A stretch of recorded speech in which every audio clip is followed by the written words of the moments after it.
கட்சி தலைவர் போட்டியில் நீங்கள் தோல்வி, அதே சமயம் பாராளுமன்ற தேர்தலில் படுதோல்வி.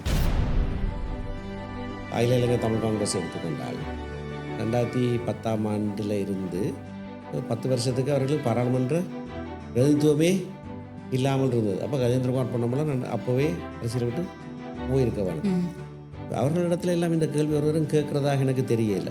இந்த காரணத்தை சொல்லி கேள்வியை கேட்குறேன்னா இவர் எப்படியாவது அரசியலேருந்து ஒரு ஒதுக்கி வைக்கிறது தான் காரணமாக கேட்கப்படுற கேள்வியாக தான் நான் பார்க்குறேன்.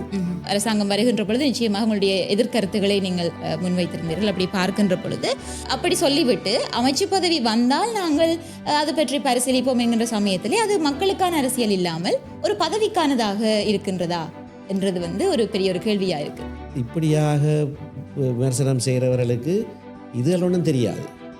அமைச்சு பதவி மட்டுமில்லை, பிரதம மந்திரியாக கூட வர்ற அதை விட உங்களுக்கு பெரிய வாய்ப்புகள் வந்தும் அதனை தட்டி அது ஒரு விஷயமே அல்ல. என்னை பொறுத்தவரையில் அது ஒரு பெரிய விஷயமே இல்லை. அதிலே நீங்கள் சொல்லியிருந்த விடயம் இந்த ஆயுத போராட்டத்தை நான் ஒருபோதும் ஏற்றதில்லை அப்படி என்று சொல்லியும் தமிழீழ விடுதலை புலிகளின் ஆயுத போராட்ட முறைமைகள் குறித்து விமர்சன ரீதியான கருத்துக்களையும் நீங்கள் அந்த இடத்துல முன்வைத்திருந்தீர்கள். நீங்கள் எங்களினுடைய போராட்டத்தை ஏற்காதவர் இப்பொழுது போராளிகள் மீது திடீர் கரிசனையாக இருக்கிறது எதற்காக என்றதுதான் பொதுவான ஒரு சந்தேகம், கேள்வி எல்லாமே. இப்போ எங்களோட குடும்பத்தில் ஒரு பிரச்சனை இருந்தால் எப்படி நாங்கள் தீர்த்துக்கொள்வோம்? பேசி தீர்த்துக்கொள்வோம், அடித்து தீர்த்துக்கொள்ளணும். இல்லை, பாடசாலையில் ஒரு பிரச்சனை இருந்தால் எப்படி தீர்த்துக்கொள்வோம்? பேசி தீர்த்துக்கொள்வார்கள். சமூகத்தில் எல்லா பிரச்சனைகளையும் வன்முறை இல்லாமல் தான் நாங்கள் தீர்த்துக்கொள்கிறோம். ஆகவே எந்த பிரச்சனையும் வன்முறை இல்லாமல் தீர்த்து கொள்ளலாம் என்ற நம்பிக்கை எனக்கு இருக்கு. உங்களுடைய பிரதிநிதி, நீங்கள் பாராளுமன்றத்துக்கு அனுப்புகிற பிரதிநிதி ஒரு வன்முறையாளனாக இருக்க வேண்டும் என்று நீங்கள் நினைத்தால் தயவு செய்து எனக்கு வாக்களிக்க வேண்டாம். எனக்கு வன்முறையில் நம்பிக்கை இல்லை, எனக்கு வாக்களிக்க வேண்டாம். என்னோட கட்சிக்கு வாக்களிங்கோ. விருப்பு வாக்குகளை இந்த கார்ட்போர்ட் போராளிகள் கணவர் இருக்கணும் தானே, வீர பேச்சு பேசுகிறாங்க, அவைகளுக்கு போடுவோம். திருகோணமலையை சேர்ந்த முன்னாள் போராளி அவருக்கு பயங்கரவாத தடுப்பு பிரிவில் இருந்து அவருக்கான ஒரு கடிதம் வருகின்றது. அவருக்கும் அவருடைய ஒரு சில போராளிகள் நண்பர்களுக்கும் கடிதம் வருகின்றது விசாரணைக்காக கொழும்பு பயங்கரவாத தடுப்பு பிரிவுக்கு வரும்படியாக. பின்னராக உங்களை தொலைபேசி அழைப்பெடுத்து உங்களிடம் கேட்டதாகவும் அது பற்றி கேட்ட சமயத்தில் நீங்கள் காட்டமான ஒரு பதிலை சொல்லியிருந்தீர்கள் அப்படி என்று சொல்லி, முன்னாள் போராளிகள் தொடர்பாக நாங்கள் எந்த விதமான அக்கறையும் காட்ட மாட்டோம், அது தொடர்பாக எங்களுடன் பேச வேண்டாம் அப்படி என்று சொல்லி நீங்கள் சொல்லியதாக அந்த ஒரு பதிவு இருக்கின்றது. இந்த போலி தமிழ் தேசியவாதிகள் என்றதான் நிறைய இருக்குது. அவர் சொத்து குவிக்கிறதுக்கும் மதுபான சாலைகளை பரவ விடுறதுக்கும் அதெல்லாம் ஒரு பக்கத்தில் செய்து கொண்டு வெறுமனே தேசியம் தமிழ் தேசியம் என்று வாய்களியை கத்தி கொண்டிருந்தால் அது இப்போ அந்த சாயம் வெளுக்க தொடங்கி இருக்கு.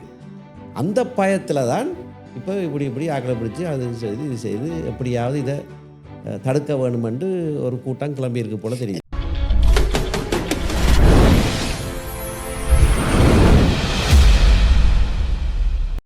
வணக்கம், நான் உங்கள் சங்கவி. டாக் வித் சங்கவி எனும் பாட்காஸ்ட் நிகழ்ச்சியில் உங்கள் எல்லாரையுமே சந்திக்கிறதுல மிக்க மகிழ்ச்சி. என்னுடைய இந்த துறை சார்ந்த பயணத்தில் இதுவரை காலங்களிலும் நீங்கள் பார்த்த காணொளிகள் சற்று என்பது கிடையாது, நிறையவே மாறுபட்டவைகளாக இருந்திருக்கும். பொதுவாக அன்றாட வாழ்க்கையில் நடந்து கொண்டிருக்கக்கூடிய பிரச்சனைகள் அல்லது அன்றாடம் நாட்டில் என்ன நடந்து கொண்டிருக்கின்றதோ அது பற்றி தொகுத்து வழங்குவது வழமை. அதே சமயம் பாட்காஸ்ட் என்று சொல்லி நான் ஆரம்பித்த சமயத்திலையும் கூட ஆரம்பத்தில் என்னுடைய தனிப்பட்ட பயணம் சார்ந்த இந்த துறை சார்ந்த தனிப்பட்ட பயணம் பற்றி நான் பகிர்ந்திருந்தேன். ஆனால் இந்த பாட்காஸ்ட் நிகழ்ச்சியில் இவ்வாறான ஒரு நபரை நான் நேர்காணல் செய்வேன், அவருடன் கலந்துரையாடுவேன், இப்படியான ஒரு தருணம் எனக்கு ஏற்படுத்தி தரப்படும் என்றதை நான் சற்றுமே எதிர்பார்க்கவில்லை. ஏனென்றால் அரசியல் சார்ந்து பயணிக்காமல் இருக்கலாம் என்றது என்னுடைய ஒரு எண்ணப்பாடாக இருந்தது. காரணம், அரசியல் என்றது ஒரு சாக்கடை அப்படின்னு சொல்வார்கள். ஆனால் என்னை பொறுத்த வரைக்கும் அரசியல் என்றது ஒரு புனிதமான ஒரு இடம், மக்களுக்காக சேவை செய்வதற்கு அப்படின்னு சொல்லி வருகின்ற ஒரு இடம். அப்படி பார்க்கின்ற பொழுது அரசியல் என்பது கடல் என்பதையும் தாண்டி சமுத்திரம். ஆகவே அதை பற்றி நாங்கள் கதைக்க வேண்டும் அப்படி என்று சொன்னால் அரசியல் கடலாக இருந்தால் நாங்கள் சமுத்திரமாக இருக்க வேண்டும். ஆனால் என்னை பொறுத்த வரைக்கும் நான் நினைப்பது நான் ஒரு குளம் அப்படி என்று சொல்லி, அப்படி இருக்கின்ற பொழுது அதனை பற்றி நான் கதைக்கிறதை தவிர்த்து கொண்டு சென்றது அதிகம். அரசியலே ஒரு கடல் என்கின்ற பொழுது அப்படி ஒரு கடலாக இருக்கக்கூடிய ஒரு நபரை நான் நேரடியாக சந்தித்து நேர்காணல் செய்ய வேண்டும் என்றால் நிச்சயமாக நிறைய காரசாரமான விடயங்களை பற்றி விவாதிக்க நேரிடும், நிறைய எதிர்மறையான கருத்துகள் பகிர நேரிடும். ஆகவே எல்லாவற்றையுமே இன்றைக்கு முகம் கொடுக்கலாம் என்கின்ற ஒரு நோக்கத்துடன் இந்த பயணத்தை நான் ஆரம்பிக்கின்றேன். நிச்சயமாக உங்களினுடைய ஆதரவு தொடர்ந்துமே இருக்க வேண்டும். ஏனென்றால் மக்களுக்கு நிறைய தெளிவுபடுத்தல்கள் இருக்கின்றது இன்னமும். ஆகவே அதற்காக இந்த நேர்காணலை நாங்கள் செய்யலாம் என்று நினைத்திருக்கின்றேன். இன்றைய இந்த நேர்காணலில் என்னுடன் இணைந்திருப்பது நிறைய பேருக்கு அறிந்திருக்கலாம். நேற்றைய தினம் நான் பதிவுகள் இட்டிருந்தேன் என்னுடைய சமூக ஊடக பக்கங்களிலே. அந்த வகையில் இன்றைக்கு இந்த நேர்காணலில் டாக் வித் சங்கவி நிகழ்ச்சியில் முன்னாள் பாராளுமன்ற உறுப்பினரான எம்.ஏ. சுமந்திரன் அவர்களை உங்கள் முன்னிலையில் நான் இன்றைக்கு கொண்டு வந்திருக்கிறேன். உங்கள் சார்பாக உங்களிடம் இருக்கக்கூடிய சந்தேகங்களை அவரிடம் இன்றைக்கு நான் கேட்க இருக்கின்றேன். அந்த வகையில் அவரை நிகழ்ச்சிக்குள்ளே அறிமுகப்படுத்தலாம். வணக்கம் சார். வணக்கம் சங்கவி. சுயமுயற்சியினாலேயே பல வாசகர்களையும் நேயர்களையும் வருவித்து கொண்டிருக்கிற உங்களுடைய இந்த நிகழ்ச்சியிலே பங்கு கொள்வதிலே நான் மிக்க மகிழ்ச்சி அடைகிறேன். நன்றி சார். ஸோ ஆரம்பிக்கலாமா? ஆரம்பிக்கலாம். இன்றைய இந்த நிகழ்ச்சியை பொறுத்த வரைக்கும் நிறைய கட்டமைப்புகளாக நான் கொண்டு வந்திருக்கின்றேன். ஒரு கலந்துரையாடல் என்றதையும் தாண்டி கொஞ்சம் சுவாரஸ்யமாக கொண்டு போக வேண்டும் என்பதற்காக ஒரு செக்மெண்ட் வைஸ் அந்த மாதிரின்னு சொல்ல முடியும். சில தலைப்புகளுடன் அந்த ஒரு கட்டங்களையும் நாங்கள் கொண்டு செல்லலாம். அந்த வகையில் ஆரம்பமே உடனடியாக நாங்கள் காரசாரமாக தொடங்குவதற்கு முன்பதாக இந்த அரசியல் பயணம் என்பது எல்லாவற்றையும் தாண்டி எம்.ஏ. சுமந்திரன் என்கின்ற அந்த ஒரு தனிப்பட்ட நபர் இருக்கின்றார் இல்லையா, அவரை பார்க்கின்ற பொழுது ஒரு சிறந்த கல்விமான். எல்லாவற்றையும் தாண்டி அரசியல், அவர் மீது இருக்கின்ற எதிர்மறையான கருத்துக்கள் அவற்றை எல்லாம் ஒரு பக்கம் வைக்கலாம். அவர் ஒரு சிறந்த கல்விமான் என்னை பொறுத்த வரைக்கும். ஆகவே அவரை பற்றி ஒரு தனிப்பட்ட பார்வையாக ஒரு சில விடயங்களை பற்றி பார்க்கலாம். உங்களினுடைய கல்வி எங்கே படித்தீர்கள் அதை பற்றியுமே நிறைய பேர் கேட்டிருந்தார்கள். உங்களினுடைய எதிர்கால நோக்கமே எப்படி அரசியலுக்குள்ளே வர வேண்டும் என்று இருந்ததா, அல்லது நீங்கள் திட்டமிட்டு இறக்கப்பட்டீர்களா, அல்லது நீங்களாக வந்தீர்களா, உங்களுடைய காலம் உங்களை அழைத்ததா, இப்படி உங்களினுடைய ஒரு ஆர்வத்தை பற்றி சொல்ல முடியுமா? இதுவும் பல தடவைகளில் பலர் கேட்ட கேள்விதான். ஆனாலும் என்னுடைய ஆரம்ப கல்வி யாழ்ப்பாணத்திலே சென்ட் பீட்டர்ஸ் நர்சரி என்று சொல்லப்படுகிற யாழ் மத்திய கல்லூரியோடு சேர்ந்த நர்சரியிலே தான் ஆரம்பமானது. ஆனால் ஒரு சில மாதங்களுக்குள்ளேயே என்னுடைய தாப்பனாருக்கு இடமாற்றம் ஏற்பட்டு அவர் கொழும்பிலே வேலையாக சென்ற காரணத்தினாலே நான் முதலாம் வகுப்பிலே இருந்து கொழும்பிலே தான் கல்வி கற்றினான். என்னுடைய கல்வி சாதாரண தரமும் உயர்தரமும் கொழும்பு ரோயல் கல்லூரியிலே படித்து சித்தி பெற்ற நான் 83ஆம் ஆண்டு தமிழ் மக்களுக்கு எதிரான வன்முறை அவிழ்த்து விடப்பட்டிருந்த காலத்திலே தான் என்னுடைய உயர்தர பரீட்சை முடிந்து அதற்கான பெறுபேறுகள் வந்து இருந்த காலம். அப்பொழுது என்னுடைய அக்கா, எனக்கு ஒரே ஒரு சகோதரி இருக்கிறார், அவர் பேராதனை பல்கலைக்கழகத்திலே கல்வி கற்றுக்கொண்டிருந்தவர். தமிழ் மாணவர்கள் அனைவரும் இடம்பெயர்ந்து திரும்பி அங்கே போக முடியாத ஒரு சூழ்நிலை ஏற்பட்டிருந்தது. ஆகவே என்னுடைய பெற்றார் எங்களை அழைத்து சென்று சென்னையிலே உயர்கல்வி படிப்பதற்கான ஏற்பாடுகளை செய்தார்கள். நானும் சென்னை பல்கலைக்கழகத்திலே பிரசிடென்சி காலேஜ் என்று ஒரு முக்கியமான உயர்தர பாடசாலை, அதிலே பௌதிகவியல் ஃபிசிக்ஸ் டிகிரி ப்ரோக்ராமில் நான் சேர்ந்த எனக்கு அதுக்கு பிறகு பேரதனியில் அதே கோர்ஸுக்கு எனக்கு அட்மிஷன் கிடைச்சது. ஆனால் நாட்டில் இங்கே இருந்த சூழ்நிலையில் அது செய்ய முடியவில்லை. என்னுடைய தமக்கையாருக்கு அவரை ட்ரான்ஸ்ஃபர் கொடுத்தார்கள் யாழ்ப்பாண பல்கலைக்கழகத்துக்கு. அப்போ அவருடைய டிகிரியை முடித்தது யாழ்ப்பாண பல்கலைக்கழகத்தில். நான் சென்னையிலேயே நீண்ட காலமாக எங்களுடைய குடும்பத்திலே எல்லாரும் கணிதம் படித்தவர்கள். என்னுடைய அம்மாவினுடைய 3 சகோதரர்களும் என்ஜினியர். ஆகவே அது ஏதோ குலத்தொழில் போல் அது என்ஜினியராக தான் வர வேணும் என்பதை போலத்தான் மேத்ஸும் படித்து ஃபிசிக்ஸும் அந்த லைன்லேயே தான் போயிருந்தேன் நான். அப்போ இந்தியாவுக்கு போன போது நான் பொறியியலாளராக வர வேண்டும் என்பதுதான் என்னுடைய நோக்கமாக இருந்தது. ஆகவே அந்த நோக்கத்திலே உடனடியாக இன்ஜினியரிங் காலேஜுக்கு போக முடியவில்லை. ஆகவே ஃபிசிக்ஸ் டிகிரி கோர்ஸில் சேர்ந்துட்டு இன்ஜினியரிங் காலேஜஸுக்கு நான் அப்ளை பண்ணி அவர்களுடைய அட்மிஷன் எக்ஸாம்ஸ் நிறைய எழுதினான். ஒன்றுலேயும் நான் சித்தி அடையலை. அப்போ அதெல்லாம் செய்து முடிகிற போது 2வது வருடத்துக்குலேயும் நான் போயிட்டேன். 3 இயர் டிகிரியில் செகண்ட் இயரில் போயிட்டேன். அந்த காலகட்டத்தில் தான் சரி பரவாயில்லை, ஃபிசிக்ஸ் டிகிரி அது ஒரு ஃபஸ்ட் டிகிரியாகவே இருக்கட்டும், தொழில் சம்பந்தமாக என்ன செய்யலாம் என்ற ஒரு சிந்தனை எழுந்தது. நான் என்னுடைய பல்கலைக்கழகத்துக்கு பிரயாணமாகி போது 1 மணித்தியால பஸ் பிரயாணம். அது ஒரு டெர்மினலில் தொடங்கி இன்னொரு டெர்மினல் வரைக்கும் போகும். அந்த பஸ் டெர்மினலில் தொடங்குறபடியாக சீட் கிடைக்கும். அப்போ அந்த சீட்லேருந்து போகிறது. அரைவாசி தூரத்தில் ஒரு இடத்துல பஸ் நிற்கிற இடத்துல எப்போவுமே நின்றால் நான் திரும்பி பார்த்தா அங்கே ஒரு சர்ச் ஒன்று இருந்தது. அந்த சர்ச்சுக்கு பின்னால் ஒரு பில்டிங், ஒரு கட்டடம். அந்த கட்டடத்தில் வெவ்வேறு அறைகள் இருந்தது. ஒவ்வொரு அறைக்கும் ஏதோ ஒரு மேலே ஒரு போர்டு இருக்கும். ஒரு அறைக்கு மேலே ஒரு போர்டு இருந்தது, free legal advice to the poor. இலவசமாக வறியவர்களுக்கு சட்ட ஆலோசனை என்ற ஒரு போர்டு இருந்துச்சு. அந்த கதவு எப்போவுமே பூட்டி தான் இருந்தது. ஒரு காலமும் அந்த கதவு திறந்திருந்ததை நான் காண இல்லை. அது என் மனதில் அப்படியே பதிந்து இருந்தது. நான் பாடசாலை காலத்திலேயே விவாத அரங்குகளில் பங்கு பெற்றிய ஒருவன். இப்போ அமைச்சராக இருந்த முஸ்லீம் காங்கிரஸ் தலைவர் ரவுஃப் ஹக்கீம் எனக்கு 4 வயது மூத்தவர். அவர் பாடசாலை விவாத அரங்கிலே தலைவராக இருக்கிற போதே நான் அந்த அணியிலே இருந்த ஒருவன். அதே போல் தமிழ் நாடக மன்ற தலைவராக இருந்தான். நிறைய நாடகங்கள் நடித்து பழகிறது. ஆகவே பேச்சு போட்டிகளில் ராமநாதன் சேப்பன் ராமநாதன் தங்கப்பதக்கத்தை பெற்ற நான் ராயல் காலேஜில்.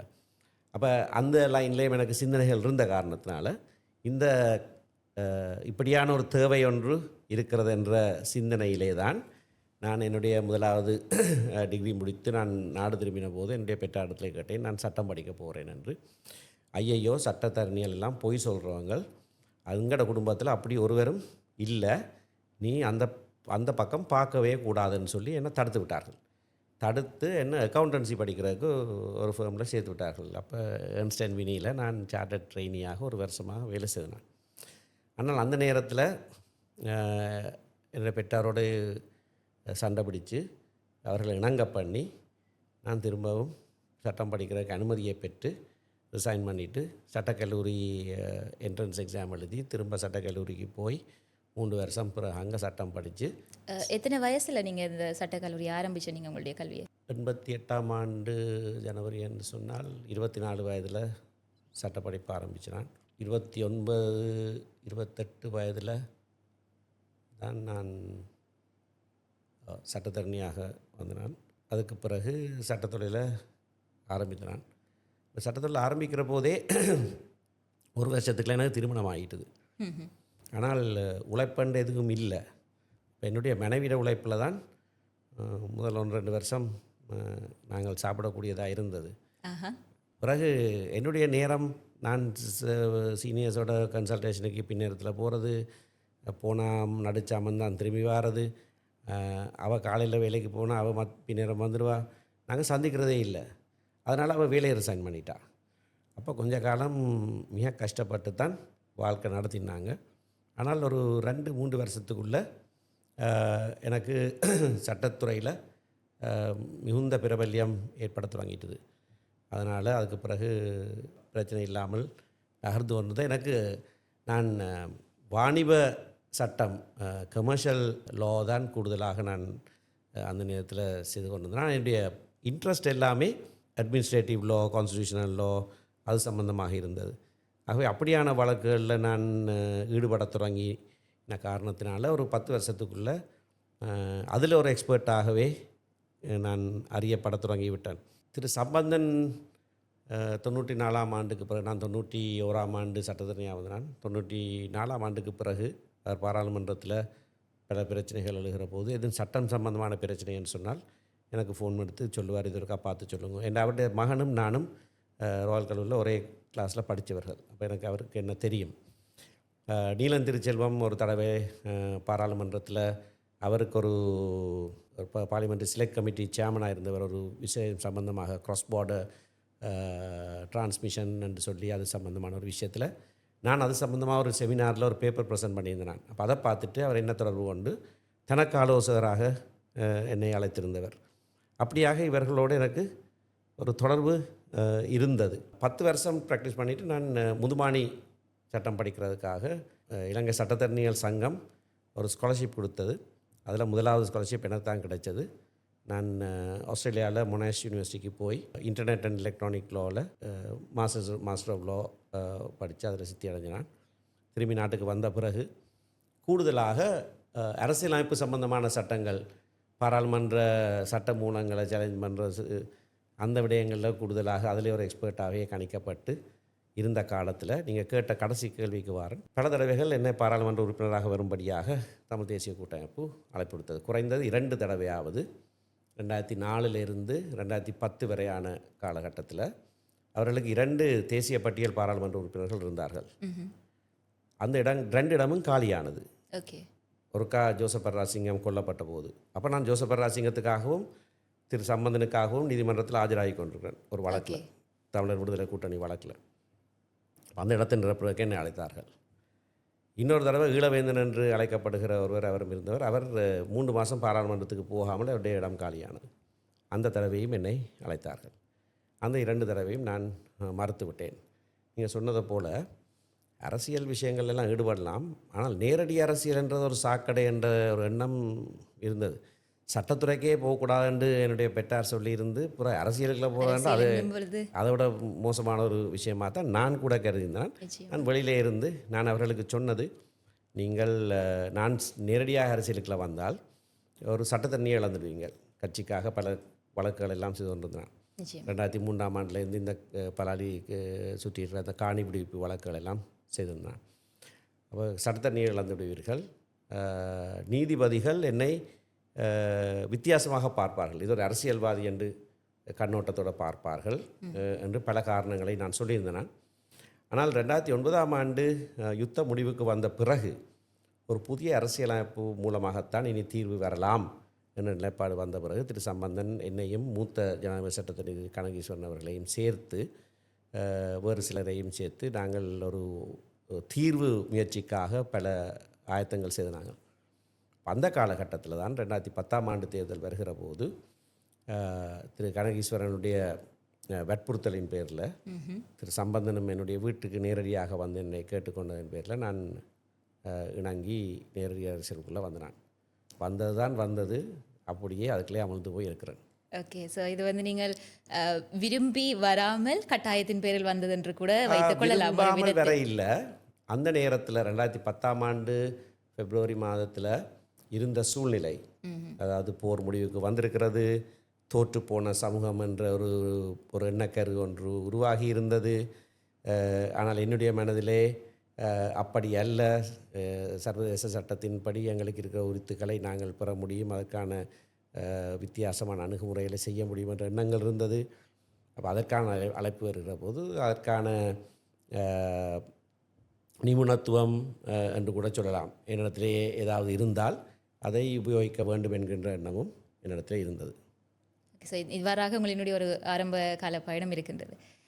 தற்பொழுது உண்மைக்குமே நாங்கள் நிகழ்ச்சியினுடைய முக்கிய கட்டத்துக்குள்ளே பயணிப்பமாக இருந்தால், நீங்கள் இப்பொழுது நீங்கள் சொல்லுகின்ற பொழுது ஆரம்பத்திலே சொன்னது போல நீங்கள் கேட்ட கேள்விக்கு ஏற்கனவே நான் பதில் சொல்லியிருக்கின்றேன் என்று. உண்மையை சொன்ன போனால் உங்களினுடைய பல காணொளிகளில் எல்லா கேள்விகளுக்குமே இன்றைக்கு உங்கள் மீது என்னென்ன விமர்சனங்கள் முன்வைக்கப்படுகிறதோ அந்த எல்லா கேள்விகளுக்குமே நீங்கள் பதில் அளித்திருக்கின்றீர்கள் என்னை பொறுத்த வரைக்கும்.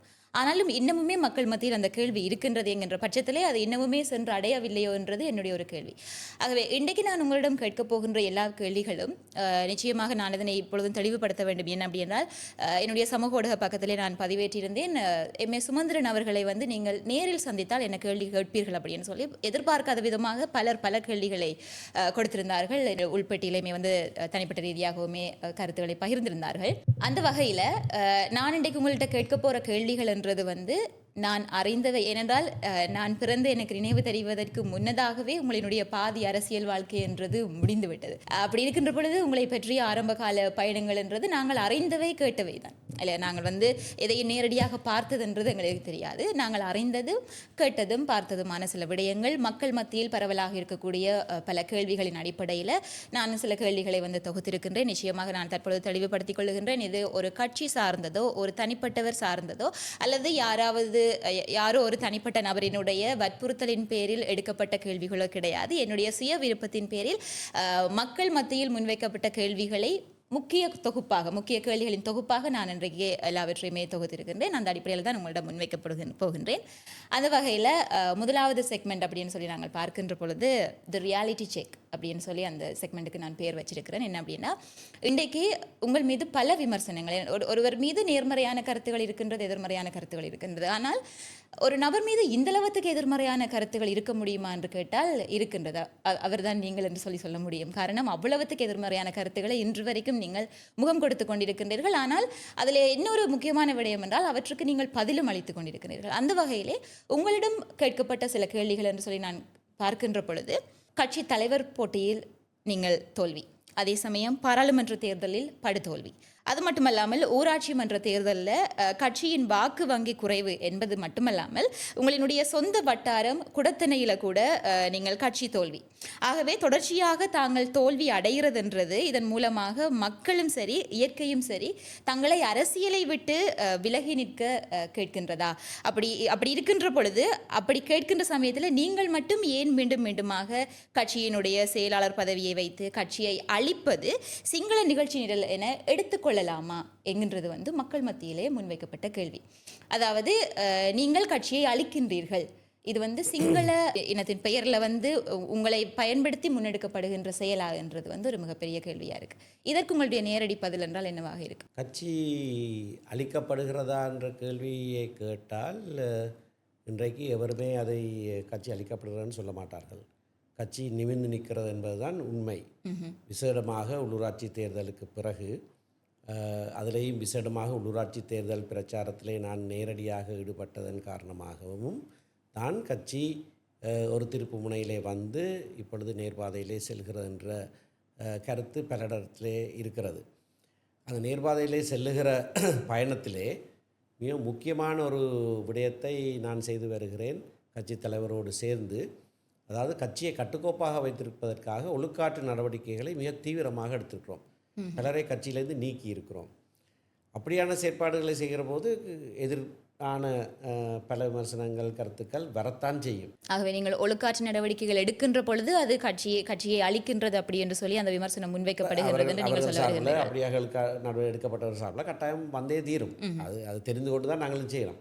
மற்றது தோல்வி அடைந்தால் அரசியலை விட்டு நீங்க வேண்டும் என்கின்ற கருத்து இன்றைக்கு ஒரு உதாரணத்தின் மூலமாக நான் மறுக்க முடியும். அப்படின்னு சொன்னால் நான் நினைக்கின்றேன் அது உங்களுடைய கருத்திலிருந்து தான் வந்து என்று நினைக்கின்றேன். ஒரு முறை நீங்கள் ஒரு நேர்காணலில் சொல்லியிருந்தது என்று நினைக்கின்றேன். அதில் இருந்து இந்த ஒரு கருத்து பரவலாகவே மக்கள் மத்தியில் இருக்கிறது. அதையும் விளக்குகிறேன். இல்லை, அந்த கேள்வியும் அடுத்தடுத்ததாக இருக்கின்றது. ஆகவே தற்பொழுது முதலாவது கேள்வியாக இருந்தால் அடுத்தடுத்து பல ஜனாதிபதி தேர்தல்களில் நாட்டில் 3 வித வாக்குகளை மட்டும் பெற்ற அனுரகுமார திசாநாயக்க இன்றைக்கு நாட்டின் ஜனாதிபதியாக வந்திருக்கிறார். அவர் 3 வித வாக்கு மட்டும் எடுத்து தோல்வி அடைந்த நேரத்தில் ஓடி ஒளிஞ்சு மறைஞ்சிருக்க வேணும். அப்படி அல்ல. பிறகு பாராளுமன்றத்தில் ஒரு ஜனாதிபதி தேர்தல் நடந்தபோது 3 வாக்கு தான் அவருக்கு கிடைச்சி. 3 வாக்குகள் தான் அவருடையதும் அவருடைய கட்சியை சேர்ந்த 2 பேரும். அந்த தேர்தலில் அதுக்கு முதல் 6 சீட் இருந்தவர்களுக்கு 3 சீட் தான் கிடைச்சிருந்தது. ஆகவே அது மாறும். அது மக்கள் மத்தியில் சில வித்தியாசமான அலைகள், அது ஜனநாயகத்தில் சகஜமான ஒரு விஷயம். ஒரு அரசியல் கட்சி என்று பார்க்கிற போது, தமிழ் அரசியல் கட்சிகள் என்று பார்க்கிற போது கூட அகில இலங்கை தமிழ் காங்கிரஸ் எடுத்துக்கொண்டால் 2010ஆம் ஆண்டில் இருந்து 10 வருஷத்துக்கு அவர்களுக்கு பாராளுமன்ற பிரதிநிதித்துவமே இல்லாமல் இருந்தது. அப்போ கஜேந்திரகுமார் பொன்னம்பலம் அப்போவே அரசியலை விட்டு போயிருக்க வேணும். அவர்களிடத்துல எல்லாம் இந்த கேள்வி ஒருவரும் கேட்குறதாக எனக்கு தெரியலை. அப்போ இந்த கேள்வியை இந்த காரணத்தை சொல்லி கேள்வியை கேட்குறேன்னா, இவர் எப்படியாவது அரசியலேருந்து ஒரு ஒதுக்கி வைக்கிறது தான் காரணமாக கேட்கப்படுற கேள்வியாக தான் நான் பார்க்குறேன். கடந்த பாராளுமன்ற தேர்தலில் நான் தெரிவு செய்யப்படாமல் போனது மிக இலகுவாக அந்த தேர்தல் முடிவுகளிலேருந்து பார்த்துக்கொள்ளலாம். ஒரு சிறிய வாக்கு வித்தியாசத்தில் எங்களுக்கு 3 பாராளுமன்ற உறுப்பினர்கள் கிடைச்சிருக்க வேணும் யாழ்ப்பாண மாவட்டத்தில். அவர்களுக்கு 1 தான் கிடைத்திருக்க வேணும். அந்த சிறிய வாக்கு வித்தியாசம் எப்படியாக ஏற்பட்டதுன்றதுக்கு தெளிவாகவே நேரடி காரணிகள் நிறைய இருக்குது. ஜனநாயக தமிழ் தேசிய கூட்டணி தனியாக தேர்தலில் போட்டியிட்டது, அப்படி பல காரணங்கள் இருக்குது. அவர்கள் வந்திருந்தாலே வித்தியாசமாக இருந்திருக்கு. ஆகவே அது தேர்தல் முறையிலே ஏற்பட்ட ஒரு விடயம். எங்களுடைய அரசியல் கட்சியை பொறுத்தவரையில் அரசியல் கட்சிக்கு தலைமைத்துவ போட்டி ஒன்று இருந்தது. அதிலே ஒரு தேர்தல் நடந்தது. அந்த தேர்தலிலே திரு ஸ்ரீதரனுக்கு என்னை விட கூடுதலான வாக்குகள் கிடைத்தது. எனக்கும் கணிசமான வாக்குகள் கிடைத்தது. 46% வாக்குகள் கிடைத்தது. ஆனால் ஒரு வாக்கு கூட கிடைத்தாலும் அவர் தான் வெற்றி பெற்றவர். நான் அந்த வெற்றியை ஏற்றுக்கொண்டேன். உடனடியாக தலைவர் பதவியை எடுத்துக்கொள்ளும்படியாக அவரை வற்புறுத்தியவர்களில் நான் தான் பிரதானமானவன். கடைசியாக பகிரங்கமாக கடிதம் ஒன்றை கூட எழுதி உடனடியாக அதனை செய்யுங்கள்னு சொல்லி கேட்டான். அவர் அதை செய்ய இல்லை. அந்த தேர்தல் நடைபெற்ற முறையில் நிறைய குறைபாடுகள் இருக்கிறது. ஆனால் அந்த தேர்தலில் நானும் பங்கு பெற்றுவிட்டு அது குறைபாடுள்ள தேர்தல் என்று சொல்லுகிறவன் நான் இல்லை. நான் அப்படின்னா நான் அதை சொல்லல, நான் ஏற்றிருந்தேன். என்றால் அது நீங்கள் தோல்வி அடைகின்ற சமயத்திலே தோல்வியை ஏற்றுக்கொள்ளாமல் நீங்கள் முன்வைக்கின்ற ஒரு கருத்தென்று அது சாதாரணமாகவே சட்டத்துறையிலேயும் அது இருக்குது. அதாவது ஒரு இன்டர்வியூக்கு போகிற போது இன்டர்வியூவில் தோல்வி அடைஞ்ச பிறகு அந்த இன்டர்வியூ நடைபெற்ற முறை பிள்ளை என்று சொல்லக்கூடாது. நான் முதலே சொல்லுவேன் சரிதானே. அப்போ ஆனால் எங்களுடைய யாப்பின்படி பொதுச்சபையில் 156 உறுப்பினர்களை விட கூடுதலாக இருக்க முடியாது. ஆனால் 346 பேர் வாக்களித்திருக்கிறார்கள் அந்த தேர்தலில். அப்பட்டமாக அது யாப்புக்கு மீறின செயல். ஆனால் அப்படித்தான் நடக்கிறதுன்னு தெரிந்து கொண்டு நானும் அதில் பங்கு பெற்றி விட்டு நான் அதனை பிள்ளையான தேர்தல் நான் சொல்லவில்லை. ஆனால் அது இப்போ நீதிமன்றத்தில் ஒரு தடை உத்தரவோடு இருக்கிறது. அந்த தடை உத்தரவு கொடுக்கப்பட வேண்டும் என்று சொன்னது அனைவரும், நான் மட்டும் இல்லை. நான் சொல்கிறதை விட திரு ஸ்ரீதரன் தடை உத்தரவு கொடுப்பதற்கு எனக்கு ஆட்சேபனை இல்லை என்று சொன்னது தெளிவாக தனித்துவமாக எழுதப்பட்டும் இருக்குது வழக்கில். ஆகவே அது அப்படியாக இருக்கிற போது யாப்பின் அடிப்படையில் தலைவர் பதவி ஒருவர் பதில் தலைவராக தெரிவு செய்யப்பட்டிருக்கிறார். யாப்பின் அடிப்படையில் துணை பொதுச் செயலாளராக இருந்த நான் பொதுச் செயலாளராக நியமிக்கப்பட்டிருக்கிறேன். தேர்தல் ஆணைக்குழு அதனை ஏற்றிருக்கிறது. ஆகவே யாப்பின் அடிப்படையில் ஒரு பதவி என்னுடைய கையிலே வந்திருக்கிற போது நான் அந்த பதவியை எனக்கு தெரிந்த சரியான முறையிலே நான் பாவிப்பேன். அது பிறகு ஒரு தருணத்தில் தேர்தலில் எனக்கு பின்னடைவை கொண்டு வருமா என்பதை பற்றியெல்லாம் நான் சிந்திக்க போவதே இல்லை. அது பின்னடைவை கொண்டு வந்தால் கொண்டு வரட்டும். ஆனால் இப்போ இருக்கிற அந்த பொறுப்பை நான் சரியான முறையில் தான் பிரயோகிப்பேன். அப்படியாக செய்கிற போது பலருக்கு அது உறுத்தலாக இருக்குது. ஏனென்றால் கட்சியை விட்டு அதுக்கு முதல் நாங்கள் நீக்கினது எப்போன்னு எனக்கு ஞாபகம் இல்லை. இப்போ பொடியப்ப பிஎஸ்ஏனை 18ஆம் திருத்தத்துக்கு ஆதரவாக வாக்களித்த போது அவரை கட்சியை விட்டு நீக்கினாங்க. அதுக்கு பிறகு அவரையும் கட்சியை விட்டு நீக்கினதாக எனக்கு தெரியாது. ஆனால் நான் பொதுச் செயலாளராக வந்த பிறகு ஒரு 20-30 பேரை கட்சியை விட்டு நீக்கிட்டேன். ஓகே, கட்சி ஒன்று கட்டுப்போப்பாக இருக்கணுமெண்டா கட்சி கட்டுப்பாட்டுக்கு அடங்கி இருக்க வேணும், இல்லாவிட்டால் வெளியில் போகலாம் என்பது உங்களுடைய ஒரு நிலைப்பாடாக இருந்தது. ஸோ அந்த அடிப்படையில் நீங்கள் எல்லா செயற்பாடுகளையும் செய்தீர்கள். அது கட்சியை அளிக்கின்ற செயற்பாடாக இருக்கின்றது ஒரு சிலருடைய கருத்தாக இருக்கின்றது. ஆனால் நீங்கள் அதனை மறுதளிக்கின்றீர்கள், அப்படித்தானே? அதாவது நான் ஒழுக்காற்று நடவடிக்கைகளை பலப்படுத்துகிற செயற்பாடாக தான் நான் பார்க்கிறேன். கட்சியை கட்டுக்கோப்பாக வைத்திருப்பது கட்சியை பலப்படுத்துகிற செயற்பாடாக தான் நான் பார்க்கிறேனே தவிர கட்சியை அளிக்கிற செயற்பாடாக நான் பார்க்கிறேன். ஓகே, அப்போ இந்த விடயம் சிங்கள நிகழ்ச்சி நிரல் அப்படி என்று சொல்லப்படுகிறது. அதனை நீங்கள் சிங்கள பகுதியில் எனக்கு தெரிந்த அளவில் எனக்கு சிங்கள அரசியல் தலைவர்களோடையும் மற்றவர்களோடையும் நிறைய தொடர்பு இருக்குது. நான் அங்கேயே வளர்ந்தவன், எனக்கு பலரை தெரியும். சிவில் சமூகத்திலேயும் எனக்கு பலரை தெரியும். எங்கட கட்சிக்குள்ளே இருக்கிற விஷயங்கள் அவர்களுக்கு தெரியவே தெரியாது. அவர்களுக்கு அதில் இன்ட்ரெஸ்ட்டும் இல்லை. ஆகவே மினக்கட்டு எங்கட கட்சிக்குள்ளே ஒரு சிங்கள நிகழ்ச்சிகள் இருக்குன்னு கற்பனா சக்தியில் அதி உச்ச உயரத்துக்கு போய் கேட்குற கேள்வியாக தான் நான் அதை பார்க்குறேன். அந்த கூற்றை நீங்கள் மறக்கிறீங்க. மறக்கக்கூட அப்படி ஒன்று இருக்கவே இருக்காது. ஒருவருக்கும் எங்கட கட்சி இந்த பேர் கூட சரியாக ஒருவருக்கும் தெரியாது. உங்களுடைய தனிப்பட்ட ரீதியாக நீங்கள் எடுக்கக்கூடிய நடவடிக்கைகள் தான் எல்லாமே தவிர அல்லது கட்சி சார்ந்து கட்சி யாப்பின் அடிப்படையில் கட்சி தலைவரோடு ஆலோசித்து கட்சியினுடைய பிரதான நிறைவேற்று அதிகாரி பொதுச் செயலாளர். ஆனால் கட்சி தலைவருடைய ஆலோசனையின்படி தான் நடக்க வேணும். எனவே கட்சி தலைவருடைய ஆலோசனையின் அடிப்படையில் நான் கட்சி யாப்பின் அடிப்படையில் நான் செயற்படுறதே தவிர அதுக்கு வேறவருக்கும் எந்த தொடர்புமே கிடையாது. ஓகே, ஸோ ஒரு நல்ல ஒரு தெளிவுபடுத்தல் ஒன்று கொடுத்திருக்கின்றீர்கள். அதே சமயம் நான் உங்களிடம் கேட்க போகின்ற அடுத்த கேள்வி என்றது அனுர தலைமையிலான இந்த ஒரு அரசாங்கம் இது பற்றிய பல கலவையான விமர்சனங்களை நீங்களுமே முன்வைத்திருக்கின்றீர்கள். அப்படி பார்க்கின்ற பொழுது இந்த அரசில் அமைச்சு பதவிகள் பெறுவதற்கான சந்தர்ப்பம் வந்தால் எங்களினுடைய முடிவுகள் தொடர்பில் பரிசீலிப்போம் அப்படி என்று சொல்லி உங்களுடைய கருத்தொன்று நீங்கள் முன்வைத்திருந்தீர்கள். அந்த கருத்து மக்களுக்கானது என்றில்லாமல் உங்களினுடைய பதவிக்கானது என்று அப்படின்னு சொல்லி எடுத்துக்கொள்ளலாமா? இது நீங்கள் 2024ஆம் ஆண்டு 11ஆம் மாதம் 1ஆம் தேதி என்று ஒரு விடயமாக சொல்லியிருந்தீர்கள். ஸோ இது வந்து எப்படி சொல்லப்படுகின்றது என்றால், நீங்கள் இந்த அரசாங்கம் வருகின்ற பொழுது நிச்சயமாக உங்களுடைய எதிர்கருத்துக்களை நீங்கள் முன்வைத்திருந்தீர்கள். அப்படி பார்க்கின்ற பொழுது அப்படி சொல்லிவிட்டு அமைச்சு பதவி வந்தால் நாங்கள் அது பற்றி பரிசீலிப்போம் என்கின்ற சமயத்திலே அது மக்களுக்கான அரசியல் இல்லாமல் ஒரு பதவிக்கானதாக இருக்கின்றதா என்றது வந்து ஒரு பெரிய ஒரு கேள்வியாக இருக்குது. அது உங்களுடைய இதுக்கு ஒரு பின்னணி இருக்கிறது. என்னன்னு சொன்னால் 2015ஆம் ஆண்டு மஹிந்த ராஜபக்சவுடைய ஆட்சியை முடிவு கொண்டு வர வேண்டும் என்று நாங்களும் பிரயாசப்பட்டுத்தான் மைத்ரிபால சிறிசேனவை ஜனாதிபதி ஆக்கினோம். அதில் என்னுடைய ஈடுபாடும் நிறைய இருந்தது. மைத்ரிபால சிறிசேன ஜனாதிபதியாக வந்து ரணில் விக்ரமசிங்க பிரதம மந்திரியாக நியமிக்கப்பட்ட உடனேயே அமைச்சரவையை நியமிக்கிற போது என்னுடைய பெயரும் அதில் எழுதப்பட்டிருந்தது.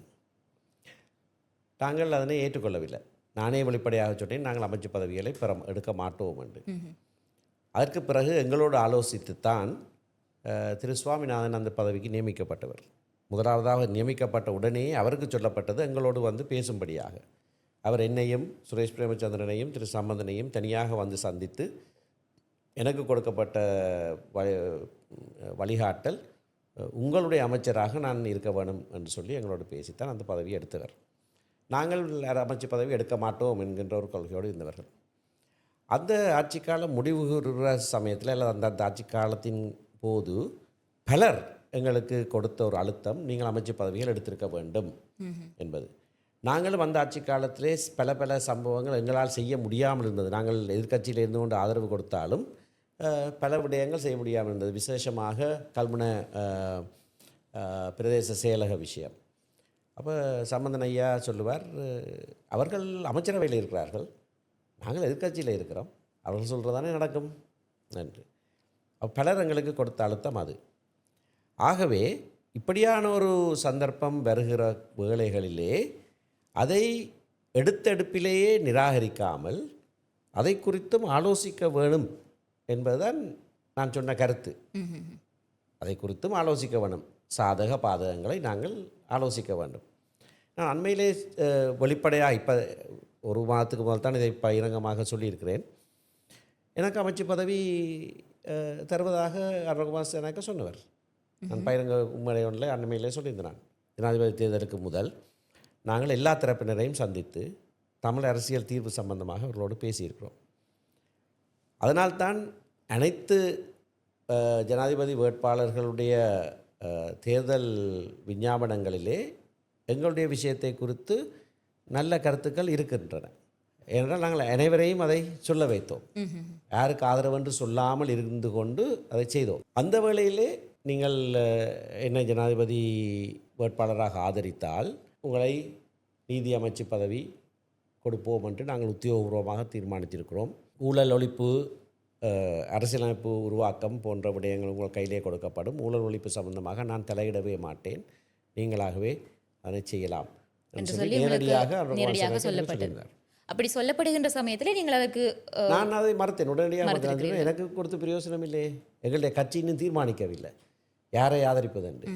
கட்சி தீர்மானத்தின்படி தான் நாங்கள் நடப்போம் என்று நான் அந்த தனிப்பட்ட ஆஃபரை நான் அப்போவே நான் நிராகரிச்சிட்டேன். அப்படி கூறிவிட்டு அதன் பின்னராக நீங்கள் அமைச்சு பதவி கிடைத்தால் அந்த முடிவை நாங்கள் பரிசீலிப்போம் என்று சொல்லி வருகின்றது வந்து முன்னுக்கு முரணானது இல்லை. அது முரணானது இல்லை. பரிசீலிப்போம் என்று சொல்கிறது வந்து என்ன, கட்சியாக தனிப்பட்ட ரீதியாக நான் ஒருபோதுமே உங்களுடைய பதவி சார்ந்துன்றது கிடையாது. அப்படி இருக்கேன்னா அப்போவே நான் எடுத்திருப்பேன். அதுக்கு முதல்ல அதையும் நான் இப்போ ஒரே நேரத்தில் தான் சொல்லியிருந்தேன். நான் அதுக்கு முதல்ல கோட்டாபய ராஜபக்ச ராஜினாமா செய்து ரணில் விக்ரமசிங்க பிரதம மந்திரியாக வருகிற வேளையில் என்னை பிரதம மந்திரி பதவியை எடுக்க சொல்லி ஒரு முன்மொழி ஒன்று இருந்தது. அனுரகுமார திசாநாயக்கவும் விஜித்த ஹேரத்தும் என்னுடைய வீடு தேடி வந்து என்னிடத்தில் கேட்டார்கள், நீங்கள் பிரதம மந்திரி பதவியை எடுங்கள் என்று. அதற்கு முதல் ஒரு கட்சித் தலைவர்கள் கூட்டத்தில் டிலான் பெரேரா அந்த முன்வழிவை சொல்லியிருந்தார், எல்லாருக்கும் முன்பாகவே சொல்லியிருந்தார். நான் அதனை ஏற்றுக்கொள்ளவில்லை. இவர்கள் வீட்டை வந்து கேட்டபோது நான் ஏற்றுக்கொள்ளவில்லை. நான் சொன்னேன், அப்போ அதுக்கான சந்தர்ப்பம் இதுவே இல்லை, அப்படியாக செய்ய முடியாது, இல்லை ஒரு தற்காலிகமாகவது செய்யுங்கள் என்று கேட்டார்கள். நான் அதை மறுத்திருந்தேன். பிறகு பாராளுமன்றம் ஒரு ஜனாதிபதி தெரிவை செய்கிற போது அனுரகுமார திசாநாயக்க எனக்கு தொலைபேசி எடுத்து சொன்னார், நானும் போட்டியிட போகிறேன் ஜனாதிபதியாக. என்னுடைய பிரதம மந்திரி உங்களுடைய பெயரை நான் அறிவிக்க விரும்புகிறேன் என்று கேட்டார். அப்போ அந்த நேரம் நாங்கள் தீர்மானம் எடுத்துட்டோம் டலசலக பெருமவுக்கு ஆதரவு கொடுக்கிறதாக. அப்போ நான் அனுரகுமார திசாநாயக்காவுக்கு சொன்னேன், உங்களுடைய கட்சியில் 3 பேர் தான் இருக்கிறீங்க, உங்களுக்கு 3 ஓட் தான் கிடைக்க போகுது. உங்களுக்கு 3 ஓட் கிடைக்கல எல்லாரும் சிரிப்பார்கள், உங்களுடைய பிரதம மந்திரி கூட உங்களுக்கு வாக்களிக்க இல்லையே என்று எல்லாரும் சிரிக்க போகிறாங்க, அப்படியே தயவு செய்தால் சொல்ல வேணாம்னு சொன்னேன். சரி நான் அதை சொல்லலைன்னு விட்டார். ஆனால் அந்த தெரிவு நடந்த பிறகு பாராளுமன்றத்தில் அந்த தெரிவு நடந்து ரணில் விக்ரமசிங்க வந்து 2வதாக டலசலக பெருமை இவருக்கு 3 ஓட் தான் கிடைச்சது. தெரிவு நடந்து முடிந்த உடனே 3 பேரும் பேசினார்கள் பாராளுமன்றத்தில். முதல் ரணில் விக்ரமசிங்க நன்றி சொல்லி பேசினார், டலசலக பெருமை பேசினார், அடுத்தது அனுரகுமார திசாநாயக்கா பேசினார். அவர் பேசுகிற போது இதை சொன்னார், பதிவில் இருக்குது, பாராளுமன்ற ஹேண்ட்சாட்டில் பதிவில் இருக்குது. அவர் சொன்னார், எங்களுடைய சிந்தனை எப்படியாக இருந்தது என்றால் வடக்கை சேர்ந்த என்னை திரும்பி பார்த்து என்னை காட்டினார் சுமந்திரன் பிரதம மந்திரியாக வந்திருக்க வேண்டும் என்பதுதான் எங்களுடைய சிந்தனையாக இருந்தது என்று பகிரங்கமாக சொல்லி இன்றைக்கும் ஹன்சாட்டில் அது இருக்குது. நான் ஏன் இதை இப்போ சொல்கிறேன்னு சொன்னால், இப்படியாக விமர்சனம் செய்கிறவர்களுக்கு இதுகள் ஒன்றும் தெரியாது. அமைச்சு பதவி மட்டுமில்லை, பிரதம மந்திரியாக கூட வர்றதுக்காக அதை விட உங்களுக்கு பெரிய வாய்ப்புகள் வந்தும் அதனை தட்டி அது ஒரு விஷயமே அல்ல. என்னை பொறுத்தவரையில் அது ஒரு பெரிய விஷயமே இல்லை. ஏனென்னு சொன்னால் ஒரு தனிப்பட்ட ஒருவர் அந்த பதவிக்கு வந்து என்ன நடக்க ஒன்றுமே நடக்க போகிறது. அவை உங்களுடைய அரசியல்ன்றது இது மக்களுக்கானது தான் என்றது வந்து கட்சியை எடுக்க வேண்டும் அந்த தீர்மானம். கட்சியும் அந்த தீர்மானத்தை எடுக்கிற போது மக்களிட நன்மைக்காகத்தான் அது எடுக்கப்பட வேண்டுமே தவிர. ஆனால் நான் என்ன சொல்கிறேன் என்றால், 2024 நவம்பரில் நான் அந்த அந்த அந்த அந்த கூட்ட சொன்னதுக்கு காரணம் என்னவென்றால், எல்லா சந்தர்ப்பத்திலேயும் நாங்கள் தமிழிசை கட்சி அமைச்சு பதவி எடுக்காது என்றது முடிந்த முடிவாக இருக்க வேண்டிய அவசியம் இல்லை. அந்தந்த சந்தர்ப்பங்களில் நாங்கள் சில விடயங்களை ஆராயத்தான் வேணும். அதைத்தான் நான் சொல்லிக்கிறேன். அது நாங்களாக மக்கள் நன்மைக்காக ஆராய வேணும். ஒரு தடவையில் தமிழிசை கட்சி அமைச்சு பதவி எடுத்தது 65ஆம் ஆண்டு முருகேசு திருச்செல்வம் கியூசி உள்ளூராட்சி அமைச்சர் பதவியை எடுத்தவர். பிறகு கட்சி சொன்னபோது 3 வருஷத்தில் அவர் அதனை ராஜினாமா செய்துட்டு வெளியில் வந்தவர். அந்த ஒரு அனுபவத்தை வைத்துக்கொண்டு எந்த காலத்திலையும் நாங்கள் அதை செய்யக்கூடாது என்ற நிலப்பாட்டில் நாங்கள் இருக்க வேண்டிய அவசியம் இல்லை. கால ஓட்டம் மாறிக்கொண்டிருக்கு. எங்களுடைய மக்களே தேசிய மக்கள் சக்திக்கு வாக்களிக்கிறார்கள். ஆனபடியாக நாங்கள் ஏதோ ஒரு பழைய ஒரே சரித்திரத்தில் அந்த புள்ளியிலே தான் நின்று கொண்டிருக்க வேண்டும் என்று அல்ல. ஏன் நாங்கள் தனி நாடு என்று சொல்லி ஒரு கோரிக்கையை முன்வைக்கிறாங்க. இன்றைக்கு நாங்கள் வெளிப்படையாகவே சொல்கிறோம், நாங்கள் தனி நாடு கேட்கல. அவன் நிலப்பாட்டில் மாற்றம் இருக்குது தானே. முதலாவது வடகிழக்கு இணைந்த மாகாண சபை தேர்தல் நடந்தபோது நாங்கள் போட்டியிட இல்லை. ஏன்னா 13ஆம் திருத்தம் போதாது, நாங்கள் போட்டியிட மாட்டோம், இந்த மாகாண சபை தேர்தலில் போட்டியிட மாட்டோம், அது கொள்கையாக இருந்த கட்சி. பிறகு போட்டியிட்டோமே. அப்போ காலத்துக்கேற்ப நாங்களும் அந்தந்த சூழ்நிலைக்கேற்ப எங்களுடைய நிலப்பாடை மாற்ற வேண்டிய தேவை கட்டாயமாக இருக்குது. அதைத்தான் நான் சொல்லிடுறேன். அதை ஆராய வேணும். அதாவது எடுத்த எடுப்பிலேயே தட்டி கழிக்க வேண்டாம். சூழ்நிலைக்கு ஏற்ற ஆராய வேணும்.